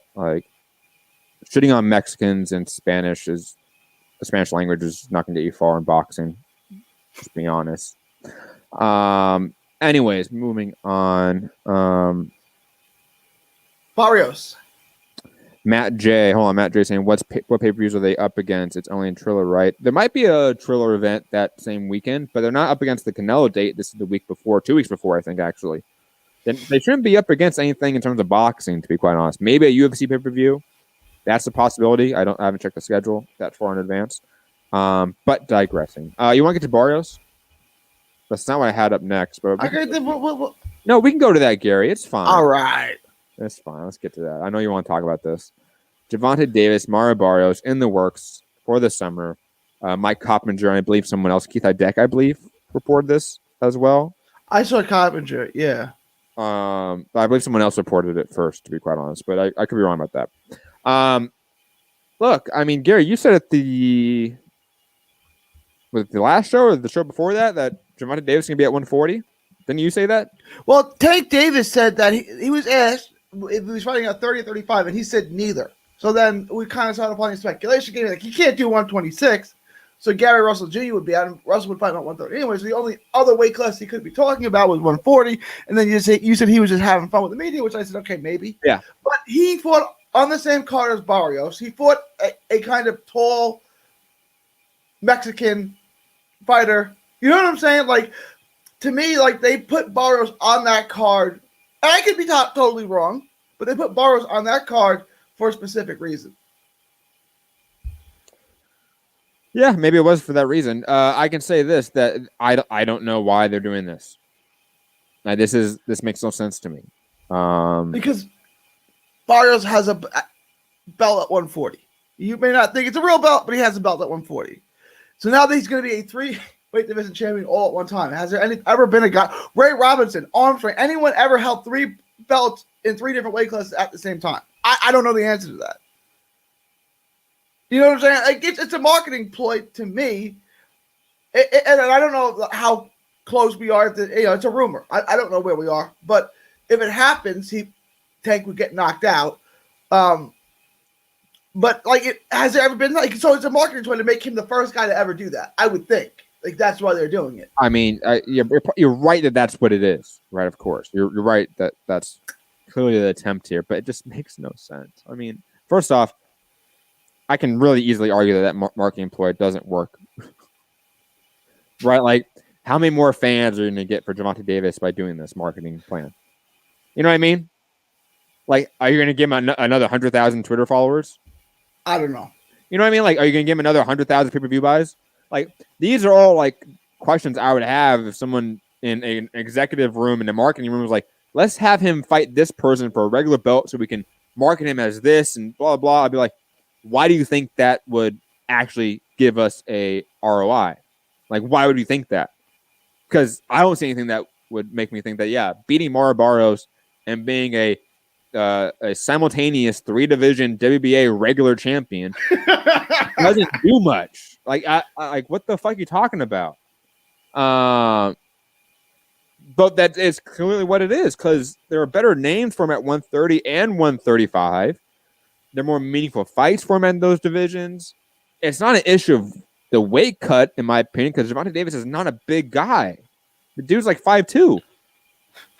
He's literally built like a tank, though, right? Like, yeah, I mean, like, I've been next to some of these people. Like, Gervonta Davis is not that big, even though he is a brawlic dude. He is not that big. Like, he's walking around 145 probably, if I had to guess, right? Only because he is that 5'2". Yeah. You can't get heavier than that unless, like, you become morbidly obese in some fashion. Liam Ross was saying I'm leaning that it's a catch weight. I've heard that might be a catch weight. I know Barrios could do a catch weight because he was talking about going up to 47. Like, yeah. I've heard 40 is not easy for him anymore. You know, Barrios coming up. You guys may not know this. When he was fighting early in his career, like Cowboys, Dance Hall, and San Antonio, he was a 126 pounder. He was the same height and 126. He comes all the way up, right? He's like 6'2". Like, he's still listed at 5'11" on his box rec from when he was a 126 pounder. You can't see it. Well, there's a picture of him right there. He's taller than me, and I'm 5'11". So he's at least 6'1". Like, I don't know that he can do a catch weight. I don't know. Again, I don't know. I don't know. It could be a catch weight. I just don't know if Barrios can do a catch weight because he was talking about going the other way.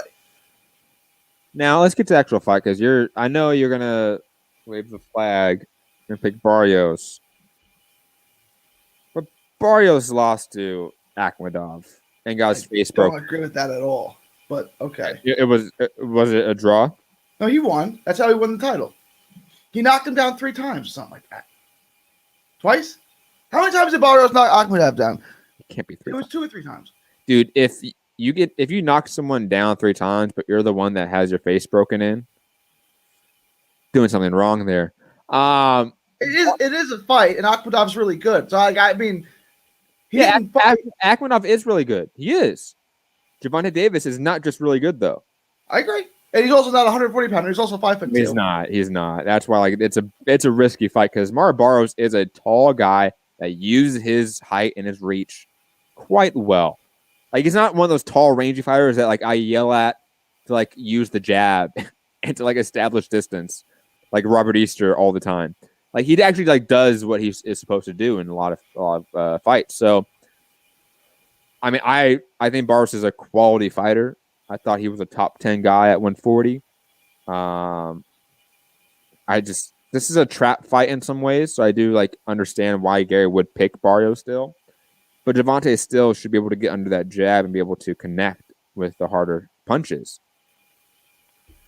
The thing is, Tank's power is real. I've heard stories of him beating up like super middleweights. What was the guy's name? Ruiz-Arreola, is that his name? Yeah. I heard Tank beat him up in sparring. Dude, Tank's power is real. Like, there's a reason he did what he did to Leo Santa Cruz, a guy that has never been hurt ever. Has been in wars and has never been hurt. Like, not even like, I don't know this for a fact. I'm purely being hyperbolic here. But I'm pretty sure like Leo Santa Cruz has never been knocked down. Like, I've never seen him get knocked down in my life. I don't think so. Like, I mean, maybe really early, but nothing since we've seen him, I don't think. I cannot remember a single time he was hurt in a fight. And Gervonta Davis... He wasn't hurt. He was just out. I'm sure when he woke up 3 days later, he was fine. Like, maybe a little headache, right? But like, where am I? He threw that uppercut from fucking Hades, man, and put him out. And it was great because Tank had worked the body, and you could see, like they said, the ones that hurt the most of the ones, he saw it coming, but he covered up the side. He thought he was going to the body with it, and Tank turned it into an uppercut, and it was over immediately. And I can see like Tank having that sort of exchange with Barrios a lot. Like, he pushes Barrios up against the rope, and he's able to sort of negate that range, negate that sort of reach by Barrios, duck under his jab, and all of a sudden it's an uppercut or a hook to the face, and it's not over. Like, I can see that. I also can see Barrios maybe outboxing him for 12 rounds, working on the back foot, working at range, and winning it that way. Absolutely. But it's just a odd fight that I did not expect, that I did not want. It's an intriguing fight. I'll give it that. It's not like it's a bad matchup. It's not like he's fighting Fonseca or someone that's like 126 pounder that no one really cares about, right? Like, that's not happening here. Like, this is a quality opponent that he's fighting in 2 divisions higher that he should be fighting at. Like, it's a lot of peculiarities with this matchup that doesn't make it bad per se. It just makes it odd and not what we wanted. I don't know if I explained that adequately. Because I'd rather him fight Chris Colbert instead of Mario Barrios, right? Even though Barrios is probably going to be a tougher fight for him purely due to the size, right? Colbert's such an interesting fight because Colbert, like we were talking about, Billy Joe doesn't have any power, right, to keep Canelo off of him. Colbert is not a power puncher, but he's got power to keep him off. Colbert is not a power puncher, but he does have some sneaky power. That's what I'm saying. It's like you could see it. Like, that's why I think he's better than Shakur Stevenson, because he's got more power than Shakur Stevenson, right? Skills wise, like, they're both phenomenal, right? Like, I think it's comparable. So I think it's comparable. Yeah. I think Shakur Stevenson has sneaky power too. I would argue that. Like, neither guy are power punchers per se, but they can hurt you. Like, they're not guys that are feather fisted anyway. Right, they can certainly keep you off of them. Like Billy Joe can't with Canelo. Like, Colbert can. Like Colbert stylistically, is he the guy that could beat Tank at that weight class? Maybe not yet. Maybe he still needs a couple of fights to get to that level. But I said the same thing about Teofimo Lopez with Loma. Like, maybe at some point he can beat Loma, but not right now. Maybe like Chris Colbert. I think Chris Colbert's phenomenal. Maybe he could beat Tank Davis right now. He's that good. Yeah, absolutely. Anyways, moving on from that. Gary, any other thoughts on your boy taking up Tank Davis? What does it do for Barrios' career? I mean, if he beats Tank, is it he beat a guy 2 weight classes smaller, or does it propel him because he beat Tank Davis? It propels him for a lot of casual fans. Like, people that just watch Tank Davis fights will now want to watch Mario Barrios. So, like, he will definitely grab a segment of the market that he probably does not attract, of course. Absolutely. I really wanted the Broner fight because it's an easy fight and it would have eyes. Well, maybe it wouldn't have eyes on it after Broner's last number. I don't know. But I really wanted that fight because it's easy work for him. I think that's due to promotion, though, to be quite honest. That fight wasn't promoted at all. Yeah, I forgot it was on that day. I had to look it up, make sure it was on that day. It wasn't. There was no marketing budget for that. It was up against the Berchelt Valdez fight, right? Yeah. And another fight, wasn't there? Was there another fight that day? It was a UK fight that day. Was it the Warrington? It Was it Warrington? Yeah. I think so. Yeah. Against Laura. Moving on, though, good friend over at the Sunday Puncher podcast, Ranger Roland, a.k.a. Deuce, saying sources, Premier Boxing Champions has made an offer for a 2-fight deal between Jamal Charlo and Gennady Golovkin. The offer allowed both platforms to have one of the bouts. Team Triple G declined and continues to negotiate with the Zone, with Murata and Munguia, his preferred opponents. Now, obviously, multi-tiered topic here, talking about Charlo, Triple G offers and negotiations, and then Triple G with Murata or Munguia. Gary, your thoughts on Charlo offering Gennady Golovkin a 2-fight deal with both platforms getting one of the fights? Your thoughts on this news, rumor, whatever it may be? Assuming this is true, then this is a duck. Murata and Munguia? Come on. Like, Charlo is a great fight. You can obviously, I'm going to take Charlo because I'm going to wave the Texas flag. And Charlo is on the wall. Let's see. Oh, where is he? There he is. Can you see it? There you can see him. And so is his brother. Okay. His brother's closer to the center. I wonder why. Just joke. I'm overthinking. My wife put this. Bargo's all blaming the wife, Gary, on Women's Month. Wow. Is it Women's Month? March is Women's Month. Yes, it is. Okay. It's not International Women's Day. International Women's Day is in January, right? I think so. Yes. It was whenever women got the right to vote, whenever that was passed, it's that day. I think it's in January. I'm pretty sure it's in January. That's not true. That's not what started International Women's Day. Is it not? No. I'm not saying that's what started. I'm saying that's the day it is. I'm not saying that's what started it. Oh, they might have done it. They picked that, I think. International Women's Day started because of the women marching in the French Revolution on Versailles. I don't know anything about that. You could be right. I'm just saying the day that it is, I think. Maybe it has nothing to do with that. I think it's the day that Congress passed the right for women to vote. They probably passed it on that day because it was International Women's Day already.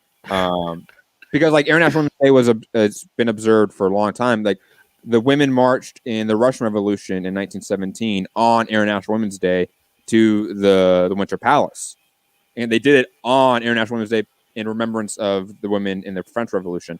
But anyways, a little history fun fact for you guys. Did you ever see the episode of Ali G, like the original Ali G show, where he asked if there was no room in the inn on the day Jesus was born because it was Christmas? It's like there was no room in the inn. Was that because it was Christmas? Dude, I just thought of that. Like Ali G was like, to any of like our Gen Z watchers, right? Like Sacha Baron Cohen was someone before Borat. He was someone before that Showtime show. He was Ali fucking G. Okay. And that is perhaps the best thing he ever did in his life. It is so fucking good. Oh my God. My favorite was when he asked Buzz Aldrin if man will ever walk on the sun. And Buzz was like, no, it's much too hot to go on the sun. He's like, no, but what about in the wintertime when the sun is very cold? Fucking legend. Okay. Back to boxing for a second. Charlo, Triple G. I think this is real because it tracks. Like we know that Triple G is focused on Murata and Munguia for negotiations, so that's not surprising. We also, I think, have assumed that Triple G is not going to take any hard fight, even in-house fight like Andrade, to risk a Canelo trilogy fight, right? So why would he risk that with a out of in-house fight, right? Like why would he do that for a Charlo fight? Which doesn't make sense. I just again, this all tracks to me. This all seems like stuff we've already kind of known already, so it's not too surprising. Who I think Triple G fights next is probably Murata, if I had to guess. I think he fights Murata to collect another belt, and then he fights Munguia before he ever fights Andrade or anyone else. Gary, your thoughts on what's next for Triple G? Or I think it's going to be those two fights. I don't know the order of it. I think it should be Munguia because if Munguia can't beat him, Murata could, I guess. I don't know. I guess the way Triple G looked in his last fight, he looked like he's sharp again. I guess he would win both those fights. He's not beating Charlo, though, so this is a duck. And then it's embarrassing. He ought to be embarrassed by himself that this is what he's doing. He's trying to get the easiest path because he knows if he loses, the Canelo fight probably goes away, right? So he's just trying to do whatever he can to get that last Canelo fight and then get his destroyed by Canelo and then be done with boxing. That's what it is. I could beat Murata. I could beat Munguia. Can you beat Charlo? No, I can't beat him. So I'll just chill on that. I'll fight these 2 fights and just keep the the Canelo trilogy alive to get that list. That's exactly what it is.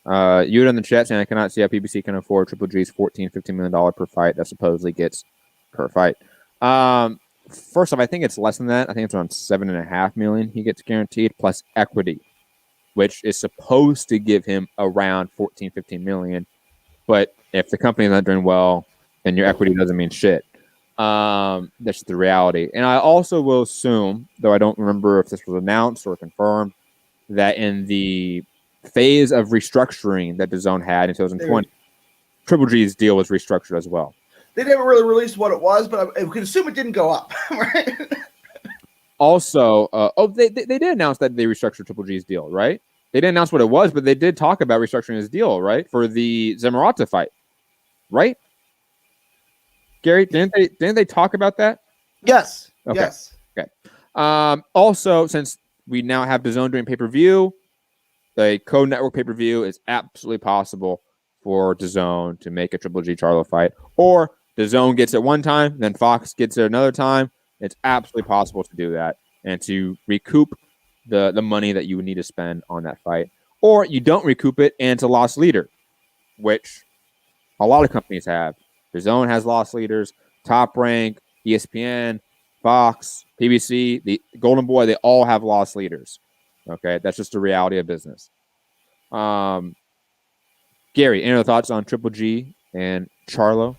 No, but I have an announcement to make. At 6:07 p.m. on the East Coast, my best friend just had a baby, Penelope Pasco-Segui, and I'm going to be the godfather whenever we can do that. I don't know when that's going to be, but I want to make that announcement. So congratulations to Anthony Segui, Samantha Link, and Penelope Segui. Congratulations to y'all. Penelope, you are so lucky. Your birth was announced on Mixed Contact Radio, a YouTube podcast about boxing, which millions of people are going to hear. I remember I was watching a Roy Jones Jr. card on BN Sports when he saw the BN Sports contract. Yeah. And I think Ray Flores was the play-by-play guy then, right? He said, for the millions watching across the world, like, chill, okay? Chill. There ain't millions of people watching this Roy Jones card. Oh, man. BN Sport, man. That was a good era. It bounced TV too, man. Yep. All those like weird channels you had to go find because you never actually looked at those channels. Anyways, moving on.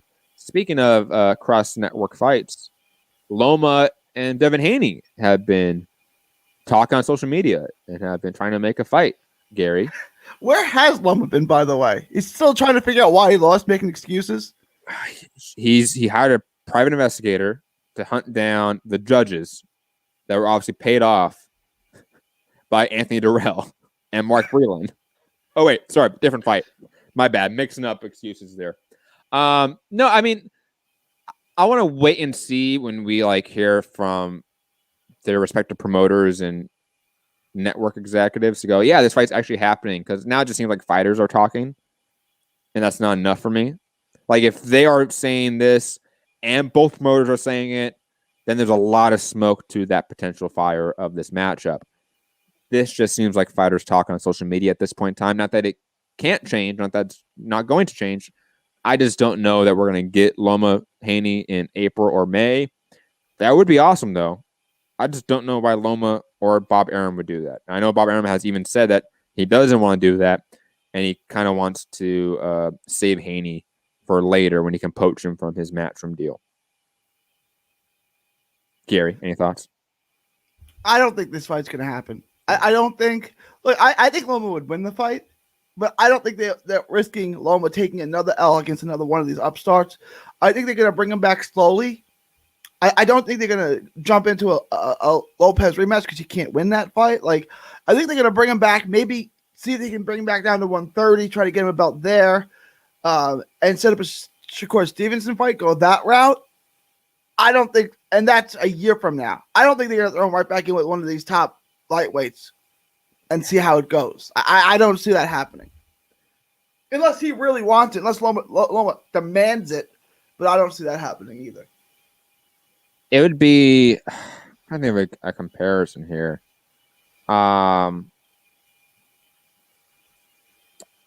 It would be like, let's say if AJ fights Usyk next, and Usyk beats AJ, and AJ goes right in and fights Tyson Fury or Deontay Wilder next. Yeah. It would be like, whoa, like that's. I mean, I'll accept it, I guess, but like this is not how it should be done. I guess it's just not gonna happen because it's not logical for the sport, for the model of boxing. So that's why it's not gonna happen. Not that I wouldn't want it. I mean, Loma Haney would be a fantastic fight. I would love it to happen in April or May. I don't think you really need Loma to have a tune-up, but the nature of the sport, the sort of customs of the sport, say that Loma gets a tune-up. Who would you pick in that fight, Haney and Loma? Right now, Loma. Yeah. Loma. But it's close. But I think like Haney has the size on Loma significantly. He does, and that's why I don't think they would jump right back in. I stood next to Haney. I guess he's young and he can still make the weight, but that is not a lightweight. That is a welterweight. And plus, I mean, we've already seen that like Loma can be outboxed, and Haney is not a bad boxer. Which was surprising that Lopez outboxed him like every round for the first 5-6 rounds. It was like, this is already getting to the point where it's beyond the point of return. Like Loma needs a knockout already. Yeah, I would push back on the direct comparison with Lopez because Haney doesn't have the power, and that's the one separation. Like, I think part of why Loma had his guns in the holster for so long is because he was afraid to fire back. Yeah, he's afraid of that power. With Haney, I don't know if that fear is going to be there. And we might see a different Loma entirely for that matchup. And that's why it's not, of course, apples to apples comparison. But moving on, another piece of DAZN news. DAZN has a new chairman of the board of directors, Gary. John Skipper's out. He's done. We have Kevin Mayer as the new chairman of the board of directors. John Skipper is, I think, still going to be on the board of directors, but it's not going to be the chairman as he works for another company called Meadowlark, which I want to say I remember hearing about it for like something unrelated to boxing with like movies and TV shows. So I don't know what that project is per se. But Gary, thoughts on the reshuffling at the top of DAZN? Okay. I didn't think anything of it. I didn't read the article because I don't know who Kevin Mayer is, but you're saying I should know him through Meadowlark? What is Meadowlark? No. I didn't read the article because I didn't know who it was. John Skipper is leaving. Okay. Leaving because he's not really leaving. He's just moving down. He's being demoted. He's going to Meadowlark, which is a new entertainment company that's been producing content. Am I supposed to know who Kevin Mayer is? Because I looked at it, I didn't know who it was, so I didn't bother reading the article because I don't know who he is. Should you know who he is? I mean, would I know who he is? Like, is he part of anything I would know? I mean, he's worked for big companies. He worked for Disney. He's worked for stuff like that. But nothing in the boxing realm. No. He's worked in entertainment. This. He's worked in entertainment. Why don't you bring a boxing person in? Like, why don't they bring us in? Oh, just me and you, Gary. We'll do it. And we do it for half the price, too. Let's be honest. Yeah, we'll do it half the price and we'll split it. It'd be a passion project. Well, let's not go that far, Gary. Let's not go that far. What do you think they're paying him? They ain't paying him peanuts. I mean, at least a sports guy, right? Like, I wouldn't say like get a boxing guy because we've always said that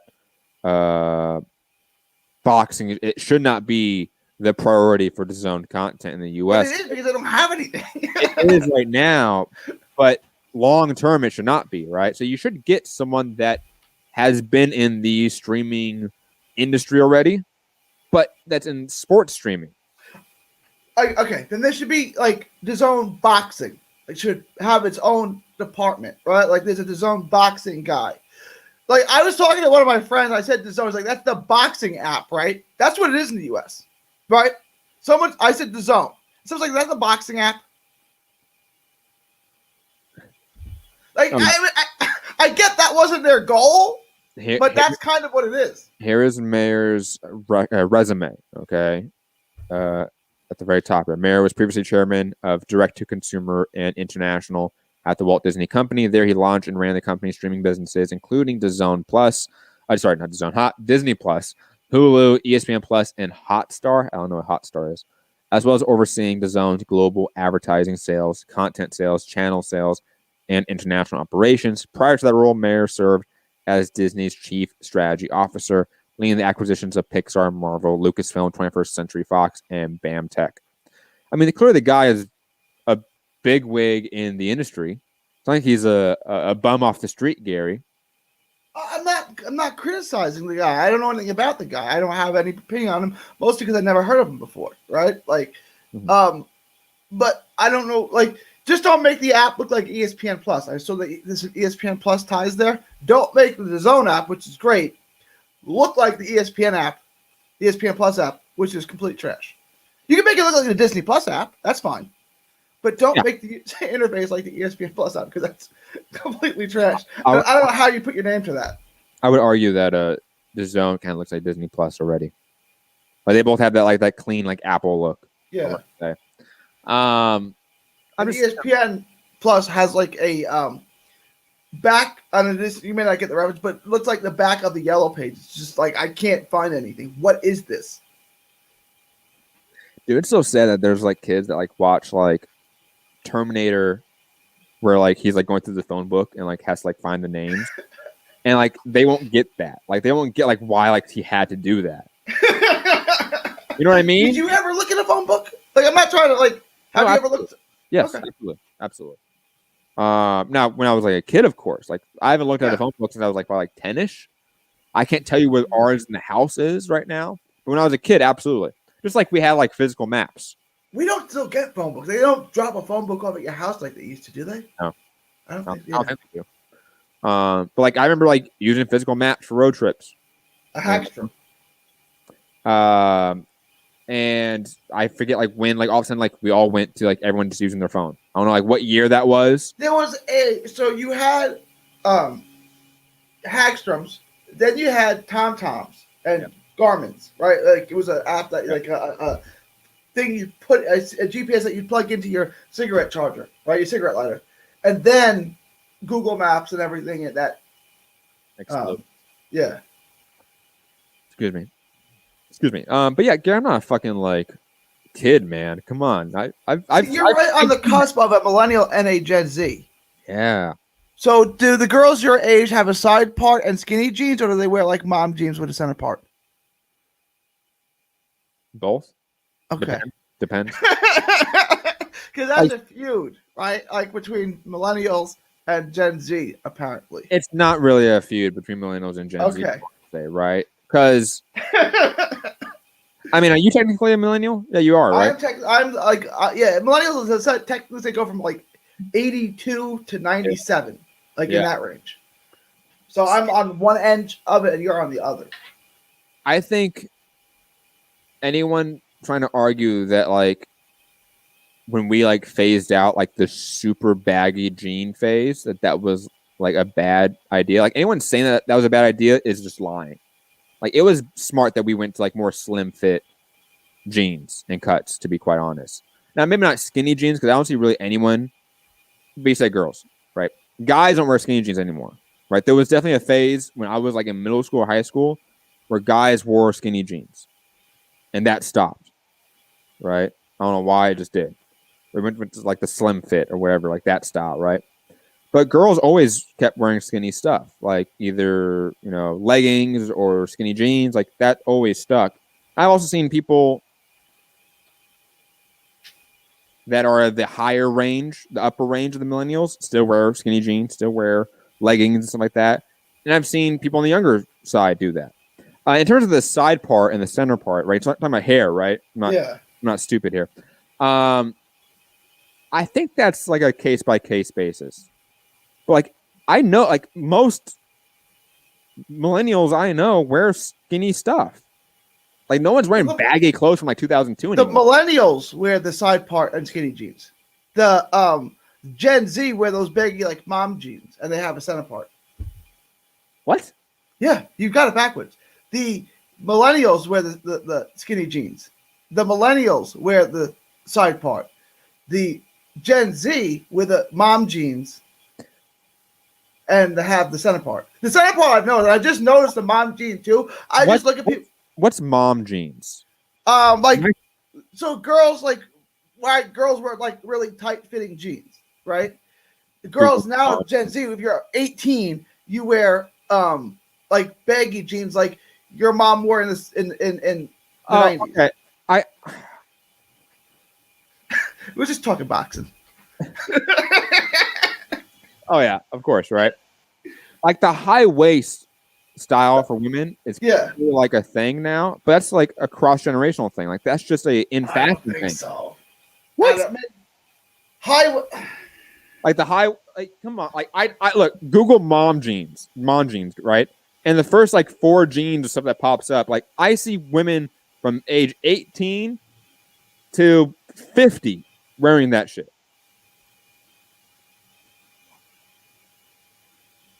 All right. Like I see tons of maybe put in mom jeans Gen Z. People will love this content, guys. And they go to images. You see millennials, do you see girls who are 30 wearing jeans like that? Absolutely. I don't see that. Maybe it's a regional thing. I don't see that at all. Absolutely. Because that's the in fashion thing. For people who are 18. No. Fashion's fashion. Do you understand what I'm saying? Like I look like I understand fashion. Good point. But Gary, in the 80s, right? Regardless of who you were, what age you were, you had shoulder pads in your fucking suit. You get what I'm saying? I do. Like there's certain things like they're just the fashion. Like people just wear them, right? Like I see again, women age 18 to say 45, 50 wearing those types of jeans. Absolutely. That's become the style now. And I would say never mind. Anyways, back to boxing.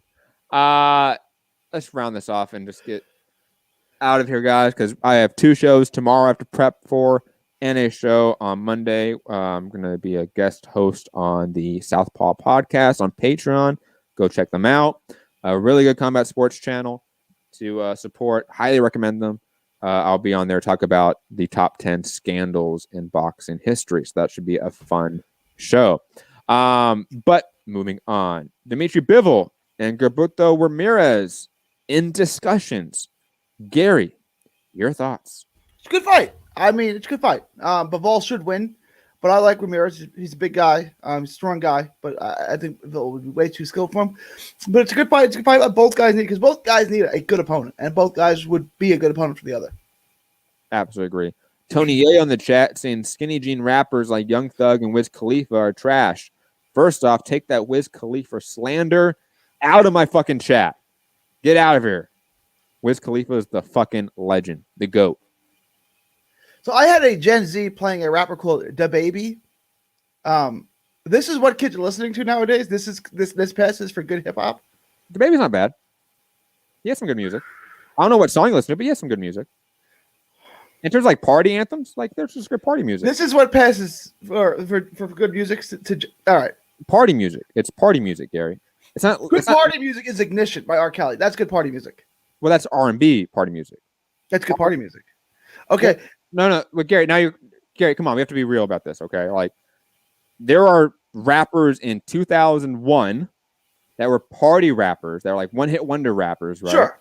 That they were trash, right? Like, they had like maybe a big album or like a big song, big hit for a year or two.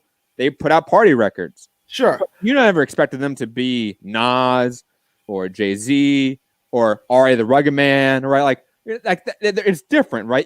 Okay, fine. Within rap, you can't even go the step further and start comparing R&B party records with hip hop party records. I'm trying to think of a hip hop. I can't think of the names of any because I'm really old. I don't remember anything. But think about like Nelly's kind of like a crossover. Okay, rap. Yeah. But like Nelly rap records weren't like lyrical miracle stuff. They were party records. Sure. Get a good beat, a great hook, and a great chorus. That's all you need. Right? Now, the baby doesn't qualify as good at anything. I don't care who you are. I have some questionable musical taste.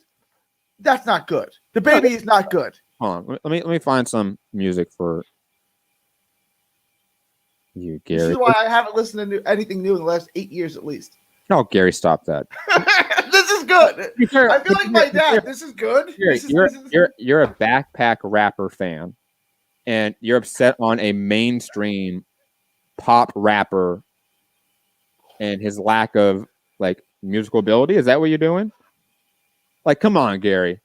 All right. Come on. Like, that's like, what's his name? Gary, help me out, man. What was the dude that everyone used to make fun of back in like the mid 2000s? I can't. My brain's not working right now. There's like this song, "Everybody Getting Tips." It's a party song. What was the name of that guy? I don't remember. That's a party song. I get it. It sucks, but it's a good party song. I get it, right? Like I get it. So that's what the baby is.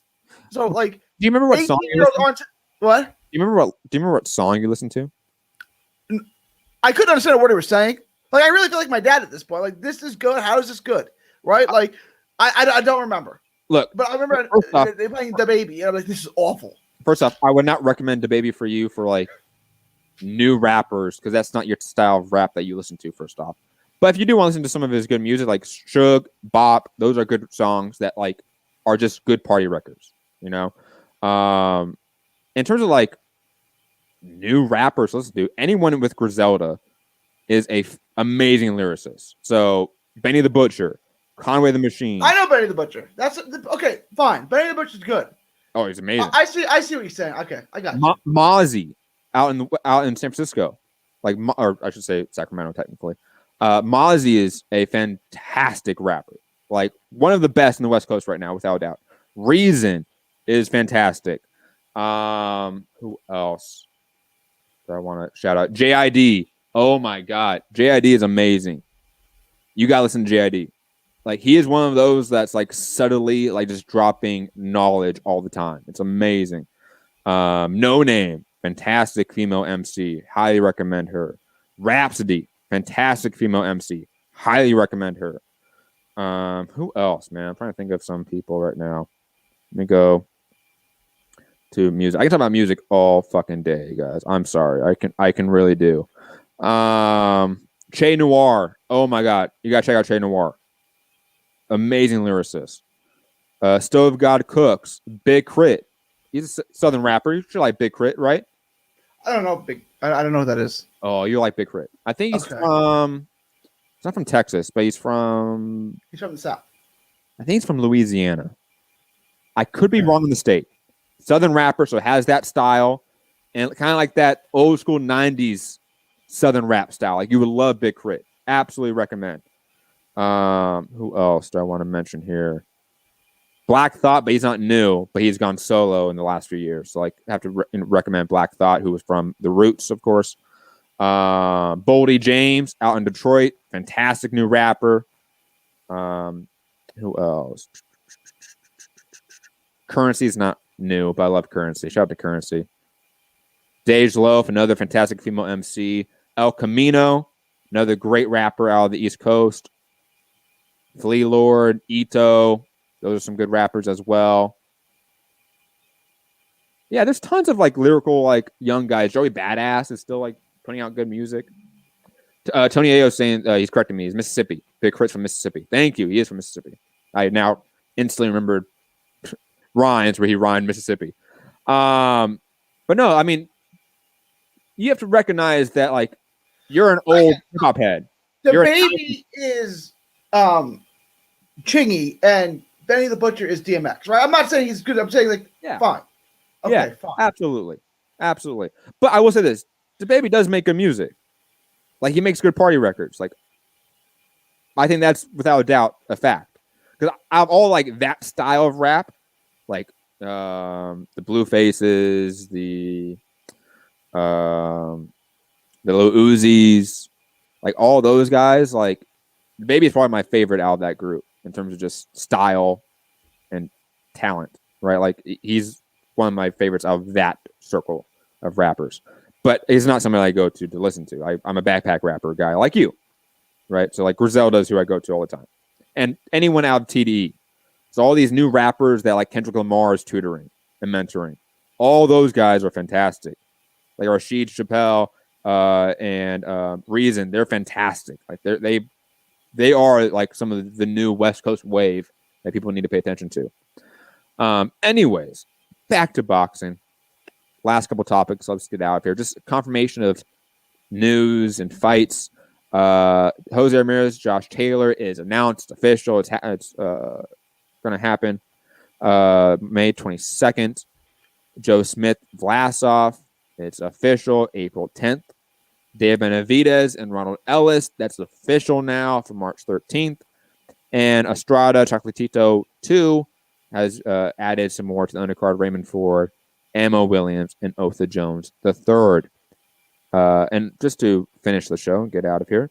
Otha Jones is going to take a beating to my boy Jorge Castaneda. No relation to Keno Castaneda. I think the only fight, there's 2 fights this weekend. The only fight three technically, if you want to be accurate here for fights that are somewhat relevant. The only one that's really relevant is the Claressa Shields, Maria Decare fight. Obviously 2 undefeated fighters at junior middleweight. Unification fight should be a really intriguing one. And it feels like we haven't seen Claressa Shields for a while now. Should it, or is it going to be a 100-90 kind of fight? I hope it's not like that. Like Decare's quality. Like she's not someone that was given a bell or something like that. Like she's a quality fighter in my opinion. Like this should be a fun fight. It should still be relatively one-sided. That's due to Shields' talent. I want people to buy this. So it's going to be a great fight. You should definitely buy it. I want this to do a good pay-per-view number. Claressa still deserves it. So I want this to do a good pay-per-view number. You should definitely buy the fight. This is the best fight you could buy so far in 2021. I'm not going to buy it. It's just like if the undercard was better, I would. To be quite honest, right? Like the undercard's just very bare bones. They should have done something here to avoid this situation. To be quite honest, because I feel like this is only going to add fuel to like the haters of Claressa Shields, because this isn't going to be a blockbuster pay-per-view. This isn't a great card from top to bottom. It's just a quality main event that should be on Showtime or Fox or DAZN, something like that, and it's not, unfortunately. Moving on, Tony Oko fighting in France, and Gary's boy Brandon Cannon Adams fighting on NBC Sports Network on the with the Ring City card, right? Yeah. Yep. So that should be interesting, I guess. Cannon Adams is certainly not my guy. I don't know where that came from. Certainly not my guy. He's as much my guy as the baby. Is he from Texas? No. Okay. Oh, he's from California. Damn it. Damn it, Brandon. What are you doing for us? Gary, any other thoughts on news before we head out here? And quickly before we head out, I just want to remind everyone that I will be back on live tomorrow, 2 p.m., to break down the UFC card, and 3 p.m. to break down all things politics on our other channel. Gary, final thoughts, man. Happy Texas Independence Day again, y'all. Happy belated. It was yesterday, March 2nd. Is Ivan Calderon in the Hall of Fame yet? No. No, we need to get Iron Boy in the class of 2021. Is Texas its own country yet? No. No, we need to make Texas a country again. Find me all on social media, 3D Boxing blog, from Texas to the world. Thank you, and God bless. And remember, guys, hit the like button, share the show, subscribe, all that fun stuff. If you want to support the show, patreon.com/Trending Now Network and Cash App Trending Now Network if you want to support the channel any financial way. Find me, Matt Hunter, MCR, all social media platforms. You can find our social media links down below in the description. Be back on tomorrow, like I said, 2 p.m. on this channel and 3 p.m. on our other channel. Stay safe out there. Remember, at all times, fuck the police and free Palestine. Oh, and as Gary says, we should make the federal government disappear. I'll just say that. Make them disappear. Right? You like that? That was good, right, Gary? When will we be back?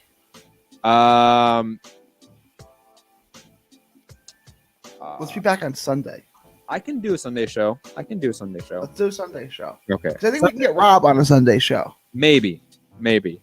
Yeah, Sunday, 2 p.m. then. We'll be back on for this channel talking boxing. Have a good one. Peace.